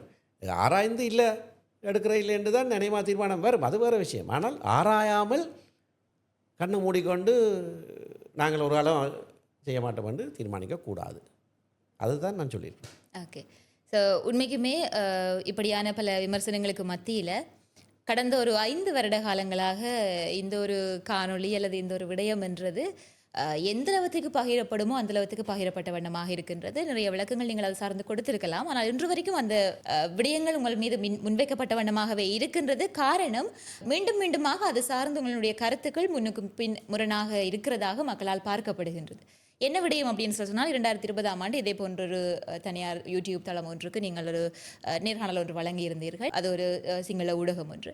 அதிலே நீங்கள் சொல்லியிருந்த விடயம், இந்த ஆயுத போராட்டத்தை நான் ஒருபோதும் ஏற்றதில்லை அப்படி என்று சொல்லியும், தமிழீழ விடுதலை புலிகளின் ஆயுத போராட்ட முறைமைகள் குறித்து விமர்சன ரீதியான கருத்துக்களையும் நீங்கள் அந்த இடத்துல முன்வைத்திருந்தீர்கள். அதனை நான் வடபகுதிக்கு சென்றாலும் அவர் அதை கேட்கின்ற பொழுது இதனை நீங்கள் இங்கே சொல்லிவிட்டு வடபகுதியிலே வேறு மாதிரி சொல்கின்றீர்கள் அப்படிங்கிற பொழுது நீங்கள் சொல்லியிருந்தீர்கள், இல்லை நான் வடபகுதியிலையும் இதே விடயத்தை நான் சொல்லுவேன் அப்படின்னு சொல்லி. அந்த கருத்துக்கான நிறைய பதில்களை நீங்கள் கொடுத்திருக்கின்றீர்கள். ஆனால் மீண்டும் அந்த கருத்து கேட்கப்படுவதற்கான காரணம், அண்மையிலே நீங்கள் கிளிநொச்சியிலே முன்னாள் போராளிகளை சந்தித்திருந்தீர்கள்.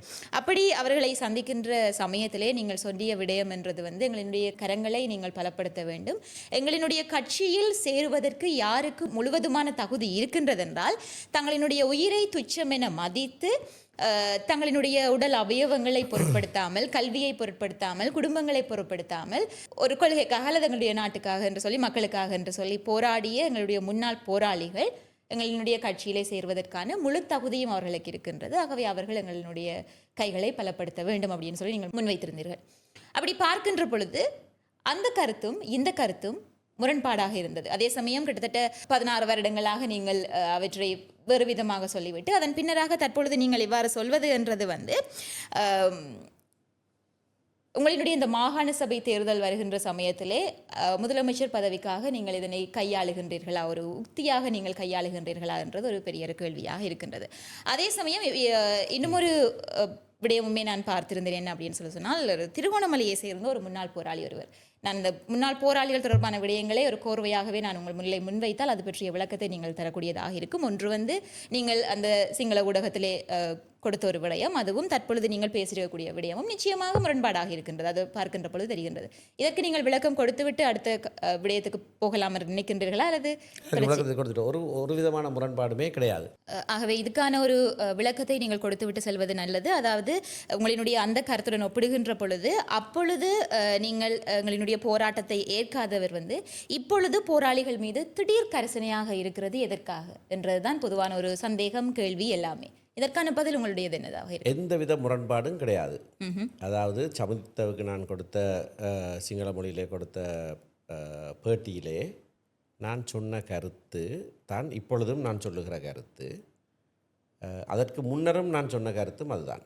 அதாவது 2013ஆம் ஆண்டு நினைக்கிறேன், 14ஆம் ஆண்டு ரவிராஜ் நினைவு பேருரை ஒன்றை நான் ஆற்றியிருந்தேன். நீண்ட நினைவு பேருரை ஒன்று. அது சிடி வடிவத்திலே எல்லாம் அந்த நேரத்தில் பலருக்கு விநியோகிக்கப்பட்டது. அதிலே தெளிவாக நான் இந்த கருத்தை சொல்லியிருந்தேன். அதாவது எனக்கு ஆயுதத்தில் நம்பிக்கை இல்லை. எனக்கு ஆயுதத்தில் நம்பிக்கை இல்லை என்பது என்னுடைய தனிப்பட்ட நிலைப்பாடு. அதற்கும் ஒரு ஆயுத போராட்டம் நடந்ததை நான் ஏற்றுக்கொள்ளவில்லை என்று சொல்வதற்கு நிறைய வித்தியாசம் இருக்குது. அந்த வித்தியாசத்தை புரிந்தோ புரியாமலோ பலர் உடனடியாக முரண்பாடு, அப்போ இவர் ஆயுத போராட்டத்தை ஏற்றுக்கொள்ளவில்லை. ஆயுத போராட்டத்தை ஏற்றுக்கொள்ளவில்லைன்னா ஒரு இடத்தும் சொன்னது கிடையாது, எங்கேயும் சொன்னது கிடையாது. சமுதித்தோட இன்டர்வியூவை பார்த்தீங்கன்னு சொன்னால் அவர் என் மீது குற்றம் சாட்டுகிறார். நீ ஒரு புலி பயங்கரவாதி, நீ ஆதரவாக. நான் சொல்கிறேன், நான் ஆயுதத்தில் நம்பிக்கை இல்லாதவனை பார்த்து நீ அப்படி குற்றம் சாட்டுற? அதான் நான் சொன்னேன். அதை கேபிட்டல் டிவி மொழிபெயர்த்து கொஞ்சம் வித்தியாசமான அதை திரிவுபடுத்தி தமிழில் அதனை பகிரங்கப்படுத்துறது தான் இந்த விஷயமே வந்தது. அந்த தேர்தலில், அது தேர்தல் காலத்தில் நடத்தப்பட்ட ஒரு ஒரு இன்டர்வியூ. அந்த தேர்தல் நேரத்தில் கோவிடும் இருந்தது. அப்போ சின்ன சின்ன கூட்டங்கள் தான் வச்சது. எனக்கு 540 கூட்டங்கள் நான் பேசினேன். அநேகமாக எல்லா கூட்டங்களையும் 500க்கு மேற்பட்ட கூட்டங்களில் இந்த கேள்வி என்கிட்ட கேட்கப்பட்டது. என்னென்ன காரணம்? நீங்கள் தனிப்பட்ட ரீதியாக ஆயுத போராட்டத்தை நான் சொன்ன பதில், எனக்கு ஆயுதத்தில் இன்றைக்கும் எனக்கு ஆயுதத்தில் நம்பிக்கை இல்லை. இன்று வரைக்கும் இல்லை. ஆயுதத்தில் எனக்கு நம்பிக்கை இல்லை, ஒருவருக்கு நம்பிக்கை இல்லை. உண்மையாக இன்றைக்கு ஒருவருக்கு நம்பிக்கை இருந்தால் ஆயுதம் எடுத்து போராட வேணும். எனக்கு ஆயுதத்தில் நம்பிக்கைன்னு சொல்லிக்கொண்டு இருக்கிறதுல உண்மையாக நம்பிக்கை இல்லை. சரிதானே? இன்றைக்கு ஒருவருக்கு உண்மையாக நம்பிக்கை இல்லை. ஆயுதத்தை எடுத்து போராடி வெற்றி பெறலாம்ன்ற யாருக்காவது நம்பிக்கை இருக்கா? இல்லை. எனக்கு எப்போவுமே அதில் நம்பிக்கை இல்லை. நான் மகாத்மா காந்தியோட கருத்துக்கள் பலவற்றை சொல்லிடுறேன். இந்திய சுதந்திர போராட்டத்தில் ஆயுத போராட்டத்தில் உங்களுக்கு இன்று வரைக்கும் நம்பிக்கை இல்லை. ஆயுதத்தில் நம்பிக்கை இல்லை என்று சொல்றதுக்கும் ஆயுத போராட்டத்தை பற்றி சொல்றதுக்கும் வித்தியாசம் ஒன்று இருக்குது.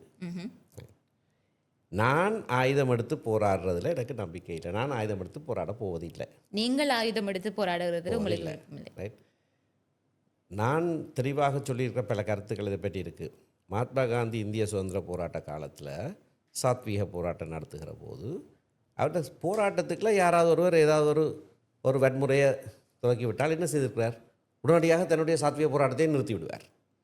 என்னுடைய சாத்வீக போராட்டத்துக்கு களங்கம் ஏற்பட்டு விட்டது, இந்த வன்முறை முடிந்த பிறகுதான் நான் திரும்ப நடத்துவேன்னு சொல்லுவார். அல்லது அந்த வன்முறை செய்கிறவர்கள் வன்முறை நிறுத்த வேண்டுமென்று அவர் உண்ணாவிரதம் இருப்பார். சாகும் வரை உண்ணாவிரதம் இருப்பார். எல்லாரும் ஓடி வந்து ஐயோ பாபுஜி நீங்கள் இறக்க போகிறேன்னு சொல்லி அவர் வன்முறையை கைவிடுவார்கள். அதுக்கு தான் நடந்தது. அப்போ யாரும் இப்போ சொல்லலாம் இல்லை மகாத்மா காந்தி ஆயுதத்தில் நம்பிக்கை வச்சிருக்க வேணுமென்று அவர் வற்புறுத்தல. அதான் அவர்கிட்ட தனிப்பட்ட நம்பிக்கை. வன்முறை மூலமாக இப்போ எங்களோட குடும்பத்தில் ஒரு பிரச்சனை இருந்தால் எப்படி நாங்கள் தீர்த்துக்கொள்வோம்? பேசி தீர்த்துக்கொள்வோம். அடித்து தீர்த்துக்கொள்கிறோம் நாங்கள். இல்லை, பாடசாலையில் ஒரு பிரச்சனை இருந்தால் எப்படி தீர்த்துக்கொள்வோம்? பேசி தீர்த்துக்கொள்வார்கள். சமூகத்தில் எல்லா பிரச்சனைகள்லையும் வன்முறை இல்லாமல் தானே நாங்கள் தீர்த்துக்கொள்கிறோம். ஆகவே எந்த பிரச்சனையும் வன்முறை இல்லாமல் தீர்த்து கொள்ளலாம் என்ற நம்பிக்கை எனக்கு இருக்குது. நெல்சன் மண்டேலா இறந்த போது நான் பாராளுமன்றத்தில் ஒரு பேச்சு ஒன்று பேசினேன். நான் டிசம்பர் 7ஆம் தேதி 5ஆம் தேதி அவர் இறந்தவர், டிசம்பர் 7ஆம் தேதி நான் பேசினேன். அதில் 64ஆம் ஆண்டு அவருக்கு ஆயுள் தண்டனை கொடுக்கப்பட்ட போது அவர் ஒரு விஷயத்தை நீதிமன்றத்தில் வச்சு சொன்னார். அவர் அந்த வெள்ள நீதிபதியை பார்த்து சொல்கிறார், இந்த ஆண்டு முதல் வருஷம் நினைக்கிறேன், இந்த காலகட்டத்தில் நாங்கள் ஆஃப்ரிக்கன் நேஷனல் காங்கிரஸ் லீடர்ஸ் நாங்கள் இருந்து பேசின போது எங்களுக்கு எதிராக அரச பயங்கரவாதம், அரச வன்முறை உபயோகப்படுத்தப்படுகிறது, எங்களால் தாக்குப்பிடிக்க முடியாமல் இருக்கிறது. ஆகையினாலே ஆயுதம் எடுத்து நாங்கள் அதற்கு எதிர்ப்பு தெரிவிக்க வேண்டும் ஒரு தீர்மானத்தை எடுத்தோம். அந்த ஆயுத குழுவுக்கு நான் தலைவனாக நியமிக்கப்பட்டேன். சொல்லிப்படி சொல்கிறார், இது உங்களுக்கு விளங்காது, இது உங்களுக்கு விளங்காது. ஆனால் அந்த சூழ்நிலையில் நாங்கள் எடுத்த தீர்மானம் அது. அந்த சூழ்நிலையில் நாங்கள் எடுத்த தீர்மானம் அது. அந்த வாசகங்களை நான் படித்து விட்டு நான் சொன்னேன், எங்களுடைய நாட்டிலையும் 70ஆம் ஆண்டுகளில் தமிழ் இளைஞர்கள் அன்றைக்கு இருந்த சூழ்நிலையில் வேறு வழி இல்லை, எங்களுக்கு எதிராக அரசாங்கம் உபயோகிக்கிற வன்முறைகளை, எங்கள் மக்களுக்கு எதிராக கட்டவிழ்த்தப்படுற வன்முறைகளை தாக்குப்பிடிக்கிறதா இருந்தால் நாங்களும் ஆயுதம் எடுத்து அதை எதிர்க்க வேண்டும் என்று ஒரு தீர்மானம் எடுத்தார்கள். அது அன்றைக்கு எடுக்கப்பட்ட தீர்மானம், அந்த சூழ்நிலையில் எடுக்கப்பட்ட தீர்மானம். அது சரியா பிழையாண்டு தீர்மானிக்கிற அதிகாரம் எங்களுக்கு கிடையாது. நாங்கள் இன்றைக்கு செய்யலாம். ஏன்னா இன்றைக்கு இருக்கிற சூழ்நிலை வித்தியாசம். இன்றைக்கு இருக்கிற சூழ்நிலையில் யாராவது தமிழ் சமூகத்தில் ஆயுதம் எடுத்து போராட வேண்டும் என்று சொல்வார்களா? ஒருவர் கூட சொல்ல மாட்டார்கள். இப்போ இன்றைக்கு இருக்கிற சூழ்நிலை வேறு ஒரு சூழ்நிலை. இதுதான் என்னுடைய நிலைப்பாடு. அன்றைக்கு இருந்த சூழ்நிலையில் அவர்கள் எடுத்த தீர்மானத்தை விமர்சிக்கிறதுக்கு, சரியா பிள்ளையாண்டு தீர்மானிக்கிறதுக்கு நாங்கள் சொல்ல முடியாது. ஏனென்றால் ஆகவே நீங்கள் ஆயுதம் எடுத்து நீங்கள் போராடுவதற்கு உங்களுக்கான என்னுடைய தனிப்பட்ட நம்பிக்கை, வன்முறை மூலமாக எதையும் சாதிக்க முடியாது என்பது என்னுடைய தனிப்பட்ட நம்பிக்கை. அப்படி இருக்கின்ற பொழுது இந்த விஷயத்தில் ஒரு சமூகம் சம்பந்தமான விஷயத்தில் ஒரு குறித்த சந்தர்ப்பத்தில் எடுக்கப்பட்ட ஒரு முடிவு அது சரியா பிள்ளையான்னு இன்றைக்கு 10 வருஷத்துக்கு பிறகோ 30 வருஷத்துக்கு பிறகோ தீர்மானிக்க முடியாது. அது அன்றைக்கு எடுக்கப்பட்ட தீர்மானம். ஆனால் எடுக்கப்பட்ட தீர்மானம் என்ன? ஒரு சுயநலத்துக்காகவோ எடுக்கப்பட்ட தீர்மானம் அல்ல. தாங்கள் ஆட்சியை பிடிக்க வேண்டும் என்பதற்காக எடுக்கப்பட்ட தீர்மானம் அல்ல. தங்களுடைய மக்களை பாதுகாப்பதற்காக ஒரு நல்ல எண்ணத்தில் எடுக்கப்பட்ட தீர்மானம். அது சரியாமல் இருக்கலாம், பிள்ளையாமல் இருக்கலாம், ஆனால் நல்ல எண்ணத்தோடு எடுக்கப்பட்ட தீர்மானம். ஆனபடியினால்தான் நான் அந்த ரவிராஜ் மெமோரியல் லெக்சர் நான் தெளிவாக சொல்லியிருக்கிறேன். அதற்காக அவர்கள் அர்ப்பணிப்போடு போகிற போது அவர்கள் தங்களுக்காக முன்வரவில்லை, சுயநலத்துக்காக முன்வரவில்லை. தங்களோட உயிரை பணயம் வைத்தது மற்றவர்களுக்காக. அப்படியான ஒரு அர்ப்பணிப்பு மிக உயரிய ஒரு அர்ப்பணிப்பு. அதை நாங்கள் எந்த காலத்திலையும் எங்களுடைய சமூகம் போற்ற வேண்டும். அந்த அர்ப்பணிப்பு, அந்த தியாகம், அந்த அர்ப்பணிப்பு ஈடு இணையற்ற ஒரு அர்ப்பணிப்பு. அது தெளிவாக நான் சொன்ன ஒரு விடயம். அதே நிலைப்பாட்டில் நான் இன்றைக்கும் இருக்கிறேன். நான் அன்றைக்கு சொன்னதை தான் இன்றைக்கு நான் சொல்லியிருக்கிறேன். ஆகவே நீங்கள் சொன்னது போன்று அந்த சிறு மொழிபெயர்ப்பில் ஏற்பட்ட ஒரு விடயம் என்பது இல்லை, மொழிபெயர்ப்பில் சின்ன ஒரு மாற்றம் செய்யப்பட்டது. ஆனால் அப்படி இல்லை என்று சொன்னாலும் நான் சொன்ன கருத்து அதுதான். ஆயுத போராட்டத்தை நீங்கள் ஏற்றுக்கொள்றதோ ஏற்றுக்கொள்ளவில்லையோ என்று நான் ஒரு கருத்தை நான் சொல்லவில்லை. என்னுடைய நிலைப்பாடு, அந்த காலகட்டத்தில் அப்படியான ஒரு வன்முறை எங்கள் மக்கள் மீது கட்டவிழ்ப்பட்ட நேரத்தில் எங்களோட மக்களை பாதுகாப்பதற்காக வேறு வழி இல்லை என்று சொல்லி அவர்கள் எடுத்த தீர்மானம் அன்றைக்கு எடுக்கப்பட்ட தீர்மானம். அது எடுத்த போது மக்களுடைய நன்மைக்காகத்தான் அந்த தீர்மானம் எடுக்கப்பட்டதே தவிர தங்களுடைய சுயநலத்துக்காக அந்த தீர்மானம் எடுக்கப்படவில்லை. அப்படினால அது போற்றப்பட வேண்டிய ஒரு செய்கை, அவர்களுடைய அர்ப்பணிப்பு. எங்களோட உயிரை நான் கொடுக்க தயார்னு சொல்லி வருவது மக்கள் பாதுகாப்பதற்காக அந்த அர்ப்பணிப்பு போட்டப்பட வேண்டியது. அந்த சூழ்நிலையிலே அவர்கள் அந்த எடுத்த முடிவு வந்து முடிவு அது அவர்கள் சுயநலமாக எடுக்காத ஒரு முடிவு, பொது நலனுக்காக எடுக்கப்பட்ட முடிவு. ஆகவே அந்த அணுகுமுறை சரியான ஒரு அணுகுமுறை. முடிவு சரியா பிள்ளையாண்டது வேற விஷயம், அதை இன்றைக்கு தீர்மானிக்கலாம். ஆகவே அன்றைக்கு எடுக்கப்பட்ட அந்த முடிவு சரி என்று சொல்கின்றீர்கள். அதாவது இப்போ சொன்ன நீங்களும் இந்த வார்த்தையில போடுறீங்க, அந்த முடிவு சரியா பிள்ளையாண்டு இன்றைக்கு தீர்மானிக்க முடியாது. நான் சொன்ன கையோடே நீங்கள் கேட்குறீங்களா, அப்போ முடிவு சரிதானே, அப்போ என்னென்னு சொல்கிறது? சரி, அது தீர்மானிக்க முடியும், இன்றைக்கு தீர்மானிக்க முடியாது. அது அன்றைக்கு நல்லெண்ணத்தோடு எடுக்கப்பட்ட தீர்மானம். ரைட். இன்றைக்கு ஒருவர் அந்த முடிவு எடுக்க போகிறது இல்லை. அப்போ அந்த கூட்டங்களில் நான் பதில் சொல்லும் போது, அந்த 500 கூட்டம் மேற்பட்ட கூட்டம் பதில் சொல்லும் போது நான் சொன்னது, உங்களுடைய பிரதிநிதி, நீங்கள் பாராளுமன்றத்துக்கு அனுப்புகிற பிரதிநிதி ஒரு வன்முறையாளனாக இருக்க வேண்டும் என்று நீங்கள் நினைத்தால் தயவு செய்து எனக்கு வாக்களிக்க வேண்டாம். எனக்கு வன்முறையில் நம்பிக்கை இல்லை, எனக்கு வாக்களிக்க வேண்டாம். எங்களோட கட்சிக்கு வாக்களிங்கோ. விருப்பு வாக்குகளை இந்த கார்ட்போர்ட் போராளிகள் கணவர் இருக்கணும் தானே, வீர பேச்சு பேசுகிறாங்க, அவைகளுக்கு போடுங்கோ. கார்ட்போர்ட் போராளியை நான் சொல்கிறேன், அவையிலும் ஆயுதம் எடுக்க போகிறது இல்லை, ஆனால் அந்த மாதிரி பேசுவார்கள், அவர்களுக்கு போட்டு விடுங்கோ. நான் உண்மையை சொல்கிறேன், நான் ஆயுதம் எடுத்து போராட போகிறது இல்லை, எனக்கு அதில் நம்பிக்கை இல்லை.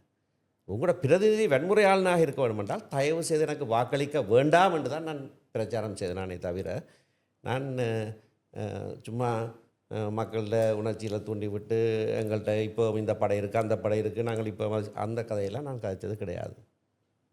இன்னொரு விஷயம், முன்னாள் போராளிகள் சம்பந்தமாக 2012ஆம் ஆண்டு எங்களுடைய கட்சியிலே அது சம்பந்தமான ஒரு பிரேரணை வந்தபோது அதை ஆதரித்த ஒரே ஒருவன் நான் தான். இது நான் சொல்கிறது மட்டுமில்லை, அந்த நேரத்திலேயே ஒஸ்லோவில் ஒரு இன்டர்வியூவில் திரு வித்யாதரன், அப்போ அவருங்கிற மத்திய செயற்குள்ளே இருந்தவர், அவர் சொன்ன காணொலி ஒன்று இருக்குது. அவர் சொல்கிறார், நான் இதை கொண்டு வந்தபோது அதுக்கு ஆதரவாக பேசியது சுமந்திரன் ஒருவர் மட்டும்தான். ஒரு தலைவர் சொன்னார், எந்த புத்துக்குள்ளே எந்த பாம்பு இருக்கோ தெரியாது, அதை பேசாமல் விட்டுடுவாமன். இன்னொரு தருணத்தில் இன்னொருவர் சொன்னார், அவர் இப்போவும் இருக்கிறார், உண்மையான போராளியெல்லாம் குப்பி கடிச்சு செத்துருப்பான், இப்போ இருக்கிறவன் எல்லாம் உளவாளிகள் என்று. அப்புறம் அந்த செய்தி வெளி வந்தபோது, இல்லை நான் சொல்லலை, நான் அப்படி ஒரு ஆளுன்னு சொல்லலைன்னு சொல்லிட்டார். ஆனால் நாங்கள்லாம் இருந்து நாங்கள் அவர் சொல்லல, சரியா? நான் அப்படியான நிலைப்பாடு எடுத்தவன இல்லை. நான் அவர்கள் கட்சிக்குள்ளே வர வேணும் என்ற நிலைப்பாடு அன்றிலிருந்து இன்று வரை ஒரே நிலைப்பாடைத்தான் வச்சிருக்கிறேன். ஆனால் இந்த விமர்சனங்கள் நான் பார்க்குறேன், அது என்ன திடீரென்று உங்களுக்கு அவர்கள் மேலே பாசம் வந்திருக்கேன், அப்படி இல்லை, அதே நிலைப்பாட்டில் நான் இருக்கிறேன். இப்போ தான் கட்சியிட கட்டுப்பாடு என்ற கைக்கு வந்திருக்குது. அன்றைக்கு நான் அந்த நிலைப்பாட்டை சொன்னபோது நான் ஒருவன் தான் அந்த நிலைப்பாட்டை சொன்னான், கட்சி அதை ஏற்றுக்கொள்ள இல்லை. ஆனால் இன்றைக்கு கட்சி தலைவரும் நானும் அதை செய்யத்தான் வேணும் என்ற நிலைப்பாட்டில் இருக்கிறோம். கட்சி கட்டுப்பாடு எங்களோட கையில் இருக்குது. ஆகவே நாங்கள் சொல்கிறோம், வந்து சேருங்க ஒன்று, அவ்வளோதான். ஓகே, உங்களுடைய கருத்தில் இருந்தே நான் ஒரு கேள்விக்கு போகலாம் என்று நினைக்கிறேன். அதாவது உங்களுடைய பதிலில் இருந்து நான் ஒரு கேள்விக்குள்ளே போகலாம் என்று நினைக்கின்றேன். அன்றைய காலத்தில் எட்டப்பட்ட முடிவு வந்து இன்றைக்கு நாங்கள் அது சரியா பிழையா என்று விவாதிக்க முடியாது, அது ஒரு புறம் இருக்கட்டுக்கு. ஆனால் அவர்களினுடைய அந்த தியாகத்தை, அவர்களினுடைய அந்த போராட்டத்தை நாங்கள் மதிக்க வேண்டும். அதாவது தங்களினுடைய உயிர்கள் எல்லாவற்றையுமே விட்டுவிட்டு ஒன்றையும் பொருட்படுத்தாமல் போராடினார்கள், அவற்றை மதிக்க வேண்டும், நாங்கள் அவற்றை போற்ற வேண்டும் என்று சொல்லி தற்பொழுது நீங்கள் சொன்னீர்கள். அதில் இருந்து நான் ஒரு கேள்வியை கேட்கின்றேன். நேற்றைய தினம் ஒரு தனியார் ஊடகம் ஒன்று ஒரு காணொலி ஒன்று உங்கள் தொடர்பாக வெளியிட்டிருந்தது. நேற்றைய ஒரு இரவு வேளை அந்த காணொலி நான் பார்த்திருந்தேன். அப்பொழுது அவர்கள் பதிவேற்றி ஒரு மணித்தியாலயங்கள் இருக்கும். அதிலே ஒரு காணொலி ஒன்றை அவர்கள் பதிவேற்றியிருந்தார்கள். ஒரு முன்னாள் போராளி ஒருவர் தன்னுடைய ஒரு அனுபவத்தை பகிர்கின்றார். என்ன அப்படின்னு சொன்னால், 2019ஆம் ஆண்டு 21ஆம் தேதி ஈஸ்டர் குண்டு தாக்குதல் இலங்கையில் நடந்தது.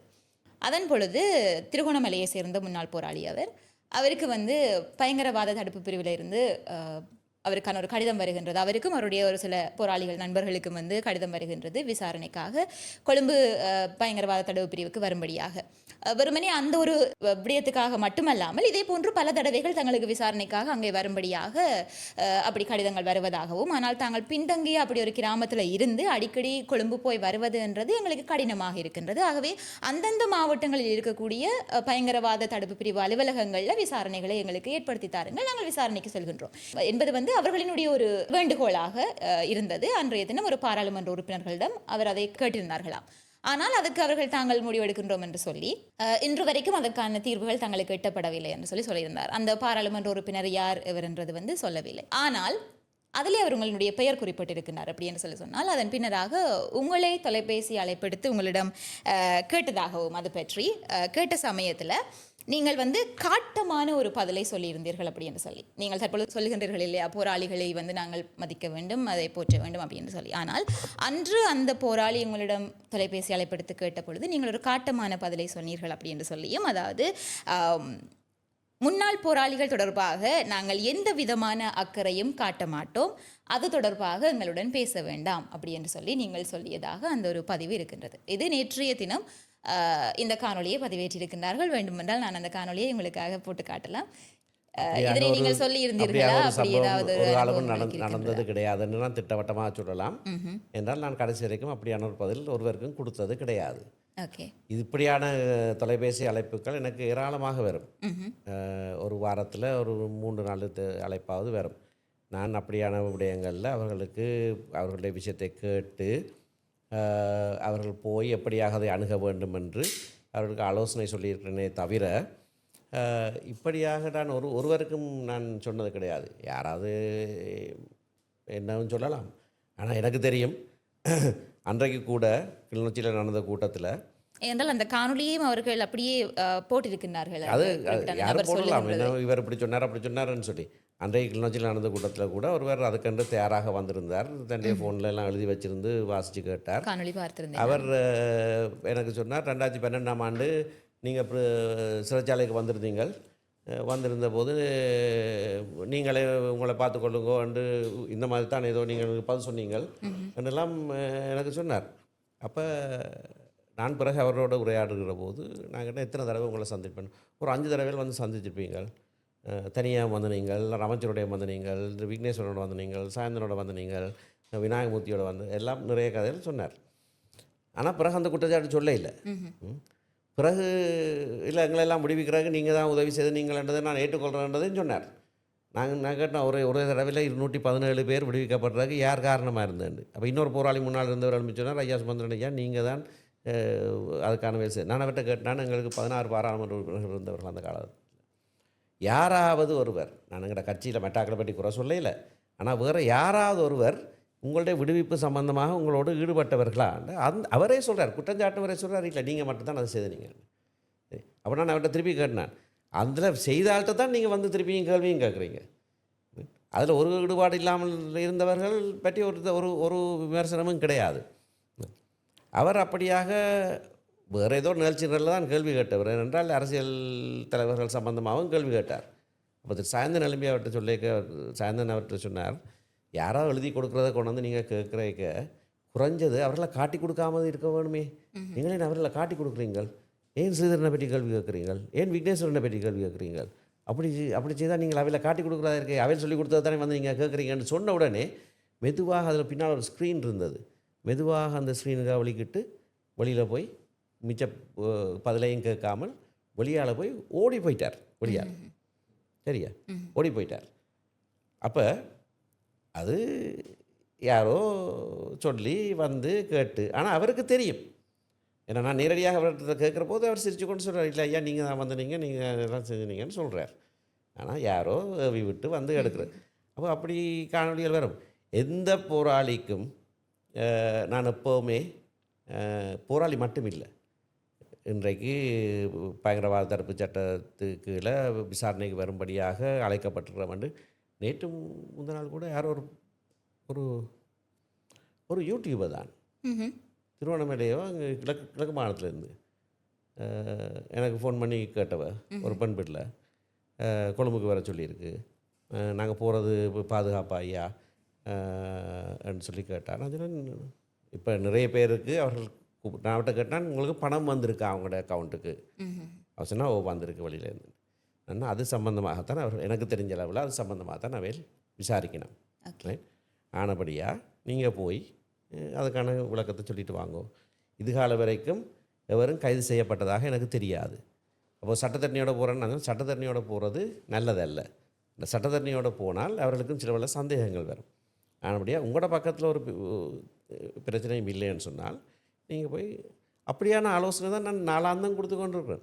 நான் அவருக்கும் எந்த விதமான இப்படியான காட்டமான பதிலை பதிலும் சொன்னது நீங்கள் கிடையாது. சொன்னதில்லை. அப்படி பார்த்தால் நான் உங்களுடைய பதில்களில் இருந்தால் என்னுடைய அடுத்தடுத்த கேள்விகளை என்னால் தொகுக்கக்கூடியதாக இருக்கின்றது. ஏற்கனவே நான் கேள்விகளை தொகுத்திருந்தாலும் இப்பொழுது நான் உங்களுடைய பதிலில் இருந்து ஒரு கேள்வியை எடுக்கின்ற பொழுது ஒருவேளை மக்கள் சிந்திக்கலாம் என்ன அப்படின்னு சொல்லி சொன்னால் இது ஏற்கனவே பேசப்பட்டு அவர்கள் அவருடைய பதிலுக்கு ஏற்றாற்போல் இவர் கேள்வி கேட்கின்றார் என்கின்ற மாதிரியாக யோசிக்கலாம். ஆனால் அதனையுமே நான் இங்கே தெளிவுபடுத்த வேண்டும். நான் தொகுத்து வந்த கேள்விகளில் அவருடைய பதிலில் இருந்து எனக்கு அடுத்தடுத்த கேள்விகளை என்னால் இணைக்கக்கூடியதாக இருக்கின்றது. அதன் அடிப்படையில் நான் உங்களிடம் கேட்டுக்கொண்டு போனேன். அதனால் தான் நீங்கள் போராளிகளை போற்றுகின்றீர்கள் என்று சொல்கின்ற சமயத்திலே திடீரென நேற்று உங்களுக்கான கேள்விகளை நான் தயார்படுத்தி கொண்டிருக்கின்றேன். அந்த ஊடகத்தில் இருந்து குறிப்பிட்ட காணொளி வருகின்றது. நீங்கள் காட்டமான பதிலை அந்த போராளியை கொடுத்திருந்தீர்கள். முன்னாள் போராளிகள் குறித்து நாங்கள் எந்தவித அக்கறையும் காட்ட மாட்டோம் அப்படி என்று சொல்லி. அப்படி இருக்கின்ற பொழுது நீங்கள் இப்பொழுது சொன்னீங்கள் அப்படி நான் யாருக்குமே சொன்னதில்லை அப்படி என்று பார்த்தால் நான் ஏற்கனவே உங்களிடம் இந்த ஆன்லைன் சேஃப்டி ஆக்ட் பற்றியுமே கதைக்க வேண்டும் என்று இருந்தேன். ஆகவே அதனை நான் இப்பொழுதே இங்கே அதை இணைத்துக் கொள்ளலாம் என்று நினைக்கிறேன். அதான் பின்னராக இருந்தது அந்த கேள்வி. நான் அதனை இங்கே தொகுத்துக் கொள்கின்றேன். ஏனென்று சொன்னால் அப்படி என்றால் நீங்கள் அப்படி செய்யவில்லை அப்படி சொல்லவில்லை என்கின்ற பட்சத்திலே அது குறிப்பிட்ட அவர்கள் வெறுமனே தாங்களாக வந்து அதை கதைத்து போடவில்லை. குறிப்பிட்ட அந்த போராளியினுடைய காணொளியை இணைத்திருக்கிறார்கள். அதிலே அப்படி பார்த்தால் கூட எங்களுக்கு தெரியாது. நீங்கள் சொல்வதன்படி பார்க்கின்ற பொழுது யாரிடனும் கதைக்கவில்லை என்கின்ற பட்சத்திலே அது ஒரு பொய்யான காணொலியாக இருக்கலாம், இல்லாமலும் போகலாம், அது எங்களுக்கு தெரியாது. ஆனால் அப்படி ஒருவேளை அது பொய் என்று சொன்னால் இந்த ஆன்லைன் சேஃப்டி ஆக்ட் என்று சொல்லி வருகின்ற பொழுது இன்றைக்கு சமூக ஊடகங்கள் நிறையவே பொய்யான தகவல்களை பரப்பினால் அதற்கு எதிராக நாங்கள் நடவடிக்கை எடுக்க முடியும் இல்லையா? இது சார்ந்துமே நீங்கள் ஆரம்பத்திலே அந்த சட்டத்தினை நீங்கள் எதிர்த்தீர்கள், அதன் பின்னராக அதனை இப்பொழுது ஆதரிக்கின்றீர்கள் அப்படி என்று சொல்லி உங்கள் மீது பல விமர்சனங்கள் இருக்கின்றது. அது சார்ந்தும் நீங்கள் பதில் அளித்திருக்கின்றீர்கள். அந்த பதிலையுமே நான் பார்வையிட்டேன். அதாவது அதற்கான எதிர்ப்பு என்றது ஒரு தனிப்பட்ட ஒரு விடயமாக இருக்கிற ஒரு குழுவினூடாக அது செல்ல வேண்டும் என்பதை நீங்கள் எதிர்த்திருந்தீர்கள். அது மட்டும் அதில் பல விஷயங்கள் அதில் எதிர்க்க வேண்டிய விஷயங்கள் இருக்கிறது.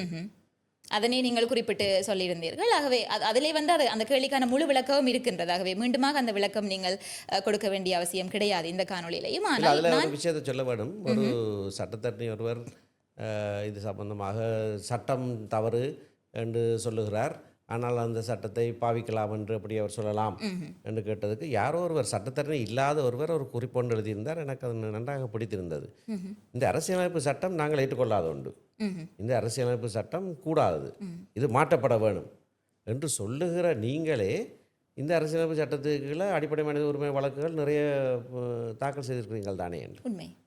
அது சட்டத்தரணி இல்லாத ஒருவர் சொன்ன ஒரு கருத்து மிகவும் நல்ல கருத்தாக எனக்கு பட்டது. உண்மை. ஸோ அந்த அடிப்படையில் வந்து சிறப்பான ஒரு பதிலும் கூட. நான் என்னுடைய கேள்விகளுக்குள்ளே வருவேனாக இருந்தால் குறிப்பிட்ட அந்த ஊடகம் தவறான கருத்தை உங்கள் மீது பரப்பி இருக்கின்றது அப்படிங்கிற பட்சத்தில் நேற்றைய தினம் வெளியிட்ட அந்த காணொலிக்கு இன்றைய தினம் நீங்கள் அதற்கான நடவடிக்கை எடுப்பீர்களா? இதுகால வரைக்கும் நான் அப்படியான நடவடிக்கை எதுவும் எடுத்தது இல்லை. ஒரே ஒரு தடவை எடுத்திருக்கிறேன். அதாவது பத்திரிகை செய்தி ஒரு ஜனாதிபதி தேர்தலுக்கு முன்பதாக 2019ஆம் ஆண்டு ஜனாதிபதி தேர்தல் நடைபெற இருக்கிற அந்த இறுதி பரப்புரைக்கு முதல் நாள் 2 பிரபலமான பத்திரிகைகள், ஒன்று சிங்கள பத்திரிகை மௌபிம என்பதும் மௌபிம, மற்றது சிலோன் டுடே ஆங்கில பத்திரிகை முன்பக்கத்திலே சிங்கள மக்களை தோற்கடிப்பதற்கு சஜித் பிரேமதாசாவுக்கு வாக்களியுங்கள் என்று நான் மாங்குளத்திலே பேசினதாக பொய்யான செய்தி முன்பக்கத்திலே போட்டார்கள். பிறகு பார்த்தால் அதுக்கு 2 நாளைக்கு முதல் இன்னொரு பத்திரிகை திறன பப்ளிஷ் பண்ணுற பத்திரிகை அருண என்கின்ற பத்திரிகை உள்ளே 11ஆம் பக்கத்தில் என்னமோ அவர்கள் போட்டிருந்தார்கள் அதே செய்தி. அந்த செய்தியைத்தான் அடுத்து இவர்கள் போட்டிருந்தார்கள். நான் உடனடியாக முறைப்பாடு செய்தேன். ஏனென்றால் அது தேர்தலையும் பாதிக்கக்கூடிய ஒரு செய்தி. நான் அப்படியே அதுக்கு கிட்டவாக எந்த கருத்து கூட பேசினதும் இல்லை. முற்று முழுதான பொய்யான செய்தி. ஆகவே அது சம்பந்தமாக நான் அவதூறு வழக்கு, மான நஷ்ட வழக்கு 3 வழக்குகள் அந்த 3 ஊடகங்களுக்கும் எதிராக தாக்கல் செய்திருக்கிறேன். ஒவ்வொன்றும் 1000 கோடி ரூபாவுக்கு நான் தாக்கல் செய்திருக்கிறேன். அதில் முதலாவதாக பிரசுரித்த அருண பத்திரிகை அதை ஏற்றுக்கொண்டு தாங்கள் தவறுதானன்னு சொல்லி அப்பழுக்கற்ற திரு சுமந்திரனுடைய என்ன சொல்ற நன்மதிப்புக்கு களங்கம் ஏற்படுத்தியதற்காக அவரிடத்திலே மன்னிப்பு கோருகிறோம், இது முற்றுமுழுதான பொய்யான செய்தி என்று சொல்லி அவர்கள் பிரசுரித்திருக்கிறார்கள். ஒரு டோக்கன், அதாவது சும்மா குறித்த ஒரு பணம் எனக்கல்ல, நான் நாமினேட் பண்ண ஒரு சேரிட்டிக்கு அவர்கள் செலுத்தியும் இருக்கிறார்கள். அது தீர்க்கப்பட்டு விட்டது. மற்ற 2 வழக்கும் நிலுவையில் இருக்குது. ஆகவே அதில் எவ்வளவு காசு கிடைக்குதுன்னு பார்ப்போம். அப்போ அதை தவிர நான் வேறு எந்த ஊடகங்களுக்கும் எதிராக, எந்த தமிழ் பத்திரிகைக்கு எதிராகவோ எந்த ஊடகங்களுக்கு எதிராகவோ இதுவரை நான் நடவடிக்கை எடுத்ததில்லை. எடுக்க போவதும் இல்லை இல்லை அப்படி நான் சொல்லலை, எடுக்க போவதில்லைன்னு சொல்லலை. எடுக்க வேணும், ஆனால் எடுக்காமல் இருக்கிறேன். இப்பொழுது நான் சொன்ன இந்த விடயத்துக்கு எதிராக எடுப்பீர்களா? அதுதான் என்னுடைய கேள்வி. அது நான் தீர்மானிக்கிறேன். எனக்கு அந்த காணொலியை நான் இன்னும் பார்க்கவும் இல்லை. ஓகே, அது பார்க்க இப்படி எத்தனையோ இருக்குது. இதுக்கெல்லாம் நான் நடவடிக்கை எடுத்துக்கொண்டு இருந்தால் இப்போ 10,000 15,000 வழக்குகள். ஒருவேளை இதுக்கு நீங்கள் நடவடிக்கை எடுக்காவிட்டால் அது உங்களால் உறுதிப்படுத்த முடியாமல் தானே இருக்கும். காரணம் வந்து அந்த நபரினுடைய காணொலியை இணைத்திருக்கின்றார்கள். அப்படி பார்க்கின்ற பொழுது இதை விட மோசமான எத்தனையோ இருக்குது. அண்மையில் நீங்கள் சொன்ன கருத்துக்கு முரண்படுகின்றபடியினால அது ஒருவேளை உங்களுக்கு எதிராக மாறலாம் இல்லையா? இப்படி எத்தனையோ இருக்குது. இந்த 15-16 வருஷ காலத்தில் நான் சந்தித்த எத்தனையோ அவதூறான விஷயங்கள் இருக்குது. நான் நடவடிக்கை எடுத்தது இல்லை.